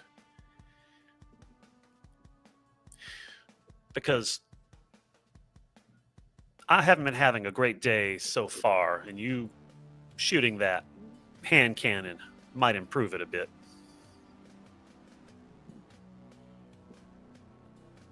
Your move. That makes it your party, my friend. Do I think he's about to do violence towards me? I'm trying to read make his an body insight roll. language. You may make an insight roll.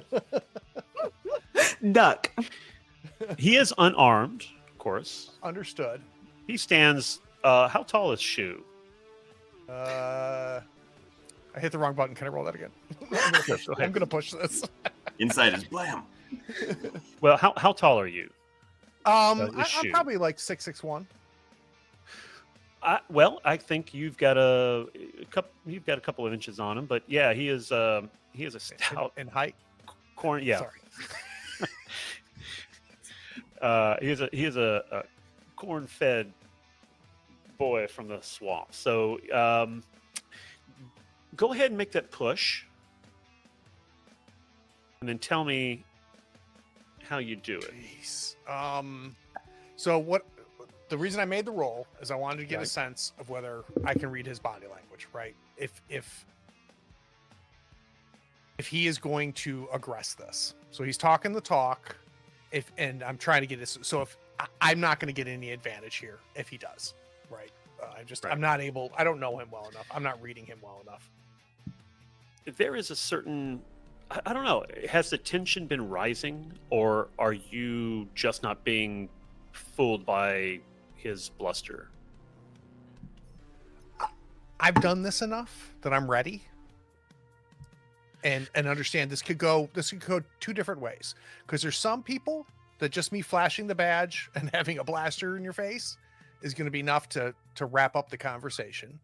But I've also had that escalate things and cause things to tip over to violence. So I'm ready either way. I don't think so. He isn't making any obvious moves. Let's just say to answer your question. He doesn't look like he's about to lunge, Okay. but he doesn't look like he's going to back down. Okay. So I'm going to but press my yeah, question. so I think the best is that you would have to. Your take is that it's up to you to start it or back off. Yeah, and I'm pressing the question, Connell. So I'm pressing the question of what else do you need to know about why are you following her? I'll tell you whatever you want to know. Are you trying to figure out why she's with me? Are you trying to figure out what we're talking about? That's a Why are fine you start. Yes.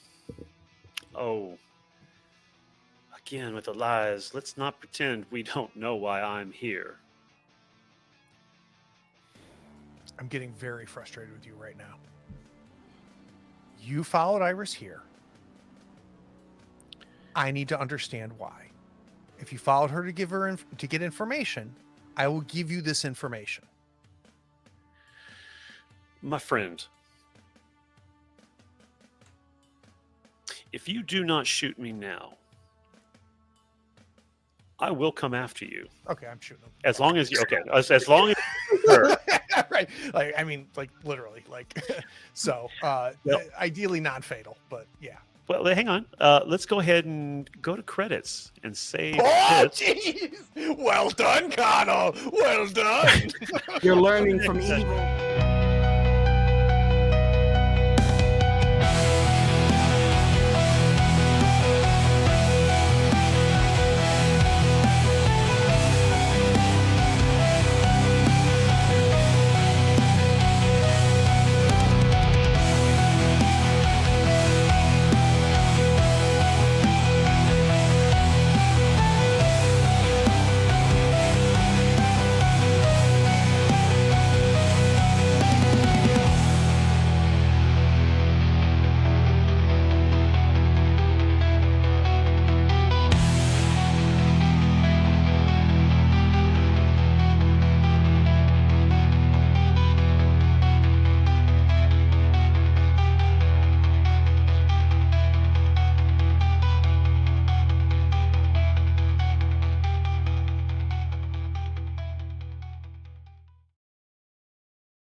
Proud of you, Connell. Well, Proud of you. I learned from the best. So, before we get to well, as a part of Stars and Wishes, I think let's tell me, because the story should be coming into focus now. This was not quite the halfway mark. That's next episode, but my hope is that you understand, if not the stakes, the movement, right? The action of what this is potentially escalating towards. So let's start. Let's just go all the way around. Let's start with Craig. Yeah, so I think obviously learning a lot more about Rays was huge. Understanding where Rays came from, the carnage that happened before they got to him, helps connect it with the UN stuff. So yeah, starting to see things connect a little bit. I think we still got a lot to figure out. And I think and I think this is more Schuer versus like say a Shriver, right? I don't right now don't give a shit. I don't care the politics, the this and the that. I want to find this replicant and I want to retire him. And if there's bigger things going on and, puppet masters and all that stuff, I'll deal with that after I find this replicant and I retire them. So I think what you're going to see with Shu is that I'm laser focused. And like, for example, the way I handled it with Iris, telling me about my commissioner, like fantastic information. I broker an information. That's great. It does not help me find this replicant so that I may retire them. So that's kind of where I am right now. But yeah, it's good to see things moving forward a little bit. And I'm excited to make a firearms roll. Stars and wishes. Stars is easy. Glass ceiling line. By far the star. Like you pulled that right out of nowhere, Dika, in true Dika fashion. That was absolutely fantastic. I mean, I saw all of our faces like, ooh. So that was by far. Wishes. I'm excited. I feel like we've turned a little bit of a corner here. In any type of investigative game, there's that moment where you kind of get the dump that kind of takes you to the next room in the 5-room dungeon, right? And I feel like that kind of happened here with everything that Diaz uncovered. So I'm super excited to move it forward. I also really, really do not like the lady at the Black Lotus that was Magda. talking. Yeah, I'm not a fan. And it's really good that there wasn't a line open to me when she was making comments about Kai working in a different way. I would not have reacted well to that. So it's good I didn't hear it. Well, I think there's perhaps some background that Shriver was able to pull up that we weren't able to sort of insert into the story. But if you're interested to follow up, there's some context there. Oh yeah, definitely. That probably will not change your mind, but I guarantee it won't. It's very interesting to me as I'm playing Shu, discovering and I think I would do it for Shriver and for Diaz. I'm discovering with Shu that like you disrespecting any of my people, I can disrespect them all day long, right? Yeah. But if someone else does, it's like family, right? If somebody else does, then I'm realizing that Shu is not okay with that. And maybe it's tied to being a city speaker and information and how you deal with each other but I'm discovering that about this character, which I always love about being a player. Well, so being of the streets, the streets are all about community, so that makes perfect sense to me. And reputation, right? And respect. And yeah, no, I agree. So quick question then. Well, I'll just ask point blank, does this feel like a Blade Runner story to you? No question. Yeah, no question. It's definitely a lot, in not a bad way. It's a lot more intricate than I think than we're used to just from the movies, but that's okay. In a role-playing game, we have the opportunity to sort of find the areas that we want to sort of dig into.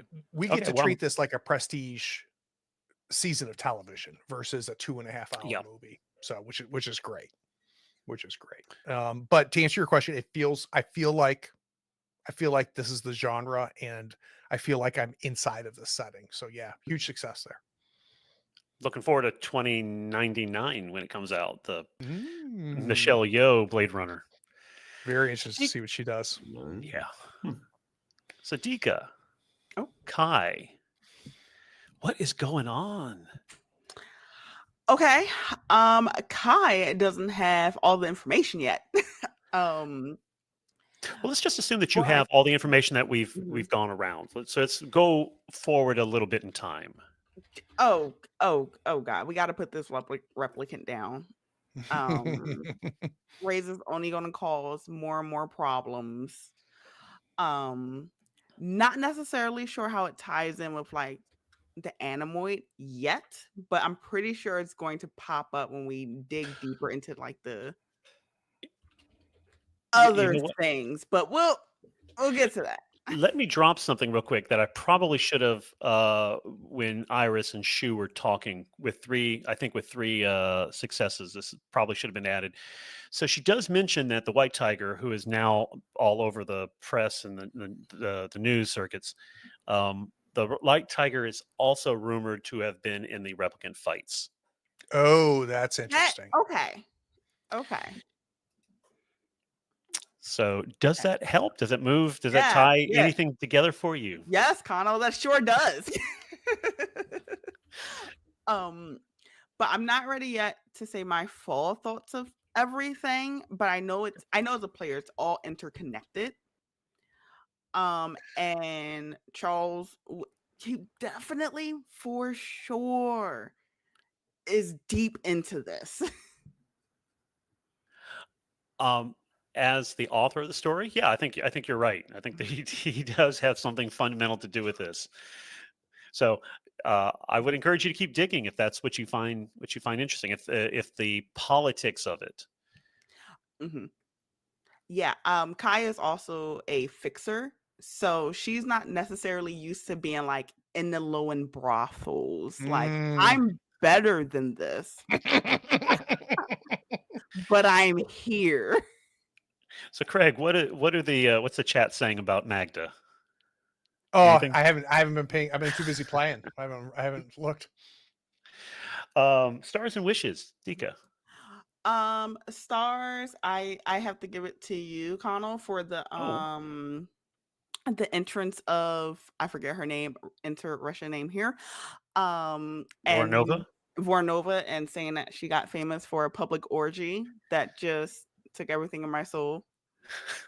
To have a straight face, I think it was a great moment, and the fact that Nick is in all of those scenes makes it even better. So, Oh, it's so true. as we are recording this, Kanye West and Bianca did a thing on the Grammy red carpet, because that's apparently where we are. That's what it takes to be edgy now. And with that, I was trying to project into the future on a dying Earth, essentially, where huge parts of the population remaining on Earth are hedonists and pursuing that sex is the only thing that has value any longer. And what would it be for people who are seeking fame and celebrity? What do they have to do? And well, actually, as a side note, if you have been sort of thinking more deeply about some of the themes, the feminine principle is actually woven all through this. There is a lot of sort of side references to sacred feminism as a sort of empowered or divine sexuality. There's a lot of references to gods and goddesses, and there was I sort of wanted to do a slightly longer scene where to sort of explore that theme a little bit more in the party, but unfortunately it got truncated. So do you think, and I can say the fact that there's so much sex and brothel work and sex work does sort of tie into that. Is that something that is interesting to you in the story? Oh yeah. Yeah, Got my attention. yes, that was Simple answer. So wishes. I can't wait to talk to more people because I know Kai has a very like stab with word side. As I think you guys saw just a little bit here today. Mm-hmm. Um, but also to get more into investigation and to watch our first potential, our next one-on-one fight. Excited. So, as for that, it looks like access to the replicant underground has been opened. Yeah. So, that is a very talky proposition, I think, that Kai can sink her teeth into. Jesse didn't have much to do in this one. I got plenty. So, well, what does Shriver want now that the story's sort of coming together? And I actually see Shriver, even though you're not doing a whole lot of action, you're actually still at that sort of crossroads, this nexus where a lot of information is flowing through you. Which would be Shriver's jam. Yeah. I mean, this is the guy that sinks himself into a crowd and lets it flow. And he's looking to pluck out the threads from there. So that's fine. It's a good fit. Clearly there's something up with Shriver that is getting in the way of his game and his skill set. So see what that is. I don't know. Something has turned his dice on evil on him. Well, are we gonna stick with the mainframe, or you now? It looks like there's a lot of avenues to go pounding the pavement with, if that's something that you think Shriver is going to move towards. So yeah, I was never really planning on playing Shriver as a truly backseat character, who's just sitting there hacking the mainframe. And at the moment of the cliffhanger, he is somewhere in flight towards Shu. So there you go. You get the gift of timing the arrival of Shriver. But no, I think there's plenty enough going on there. Sure. You know, some fails on the rolls or whatever, but that's fine. We're here for the story that the dice are helping us to tell, so that's what it is. And you know, that's what it'll be. There are definitely things to sink teeth into and you know, follow through putting the plot and the pieces together. So that's fine. There is one thing that's going on, is I know that there's a multitude of possible leads thrown that way, like Mirren, like even back in, you know, episode 1, Shriver's like second scene is in a graveyard and there's a weird indentation. He did nothing with that up to that, really. And that makes sense to me. I hope that it doesn't frustrate you sometimes when you throw me something, but I'm trying to read it as Shriver would read it. And as a character who's used to trying to let everything wash over, you can't grab all the things. That just shuts you down if you try to grab all the leads. So some of those things, like, that's a weird thing that happened. Or wonder what's up with Mirren. I'm over here. I'm looking for this thing over here. You know, it's not that I get. It's not that you're frustrating me. It's certainly we're telling the story together, and I'm just sort of going back and forth. But I think more it's that, as a GM or a storyteller, whichever label you want to put on, you know, what I do, I don't know yet. I still don't know what Shriver really wants. What's sort of motivating you? So I can't maybe give you those options. And so the options that I'm throwing out are not the ones that Shriver would gravitate towards. But I'm hoping going forward now, there's going to be plenty of opportunity for Shriver to, you know, navigate the more action-oriented parts of the story. So let's start with wishes first. What is Shriver's wish?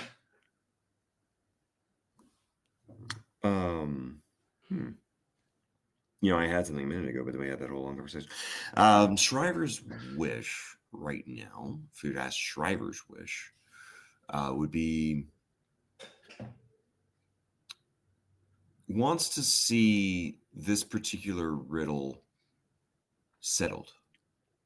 He doesn't actually enjoy exploring this kind of thing. He wants it done. Maybe we're not as different as I thought we were, Shriver. Actually, I was thinking that as you were talking and the way you're actually, we started with Shriver and Shu are very different. Yeah, I don't think they are. I that's think how it always ends in up this working. episode we saw a lot of stuff's like they do it differently, but they're not actually that different. Two Yeah, sides of and the same coin. well, and let's be honest, I could have opened what opening a channel to you was not because you were at the mainframe, right? I could have opened a channel to Kai or to Diaz. But there's reasons why Shu opened it up to you. And I think if we go back and look at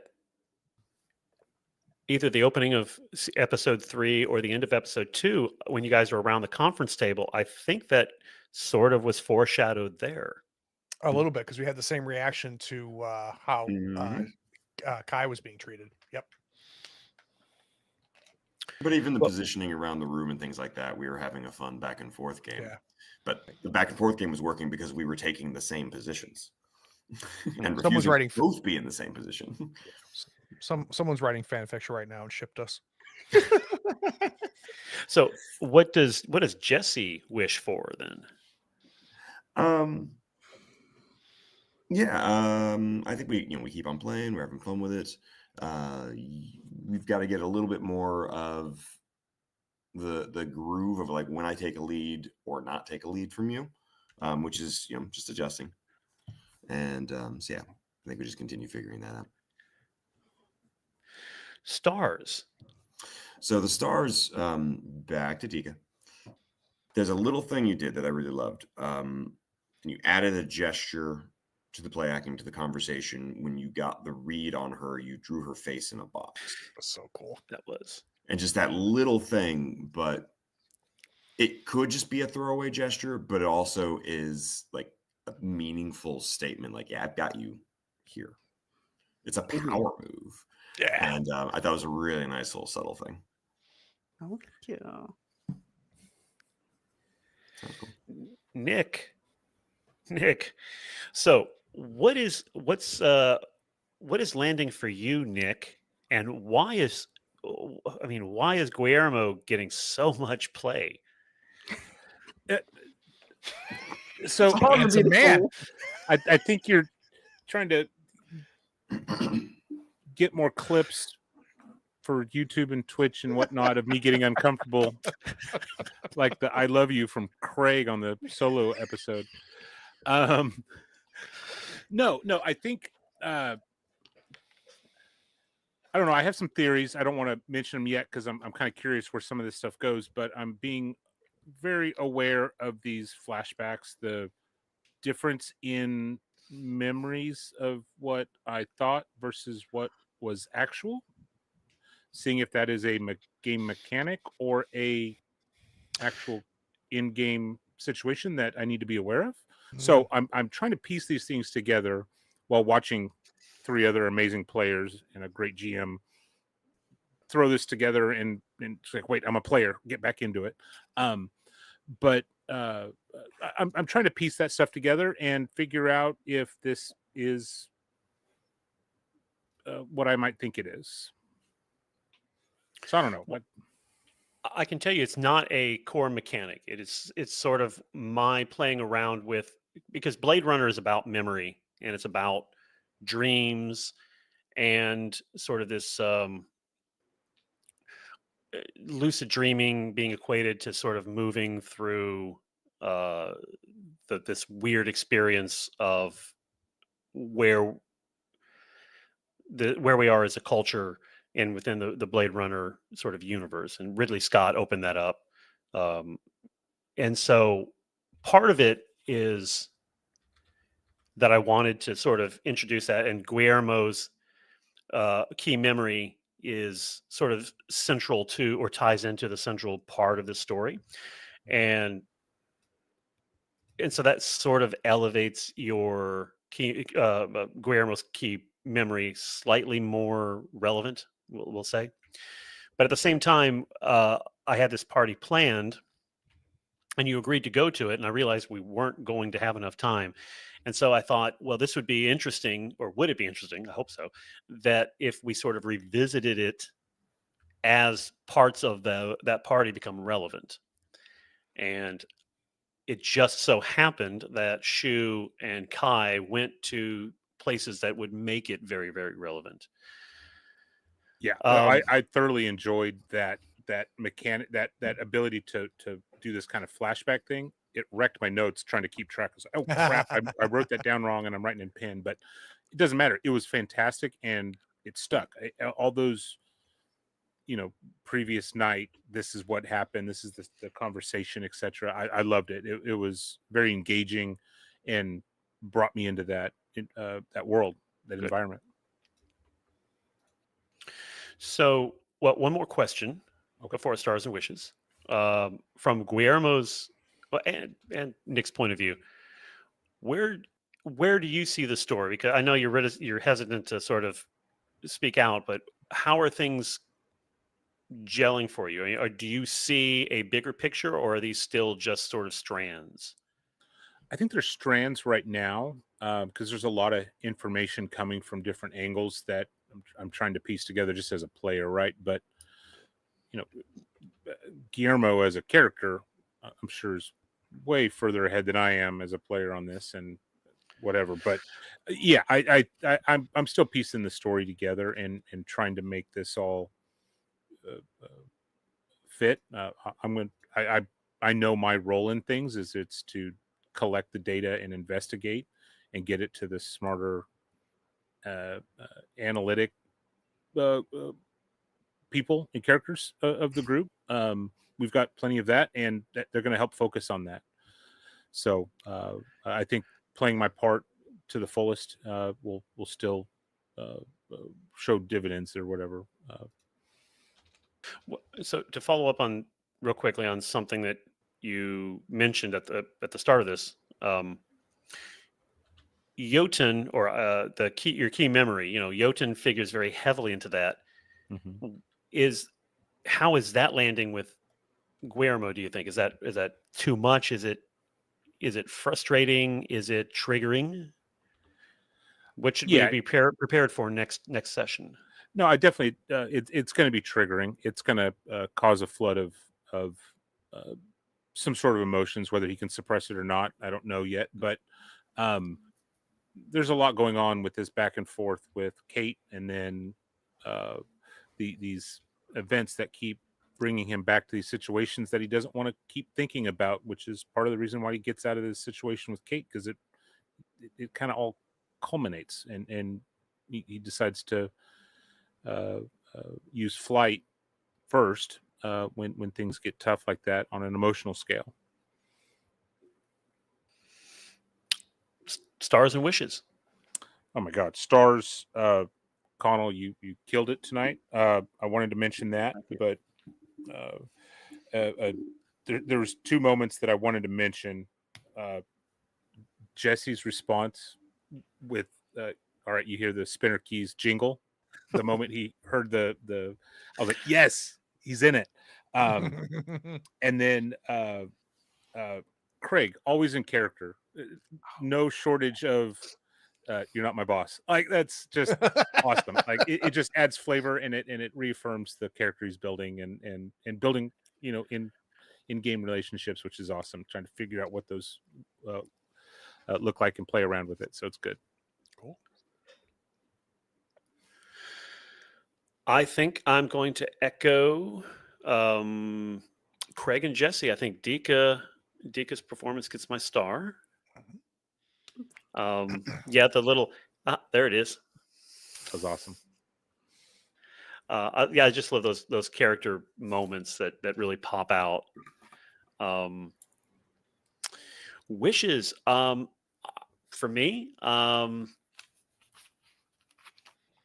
just to see how excited y'all get for what is coming up, because Well, I know it's the next stage of this, because I hope that this felt like the the big turn, oh, right? If definitely. we're in a prestige series, this is that episode where everything just went up a notch. Um, and like I said, I don't think you know what the stakes are yet, but you're aware that something palpable is happening and you don't have a handle on it. And I think that hopefully is what's going to push you, the motivation which is going to push you into that next phase to really find or take control of the situation, because you've been chasing Ray's this whole time, right? Mhm. So now you know a little bit about him. Hopefully you can get ahead of him. Yep. And that's my wish, is to just to see how that all that is going to happen. And Well, also that our audience sticks with us and will join us for the next episode, which is in 2 weeks. Yep. And this Sunday, premiering a new Jason Morningstar game on the channel. Yes. It's going to be crowdfunded in March. I've had a chance to look at it and read it, and I cannot wait to play it. So make sure you check it out. All right. Appreciate it all. Have a good night, night. y'all.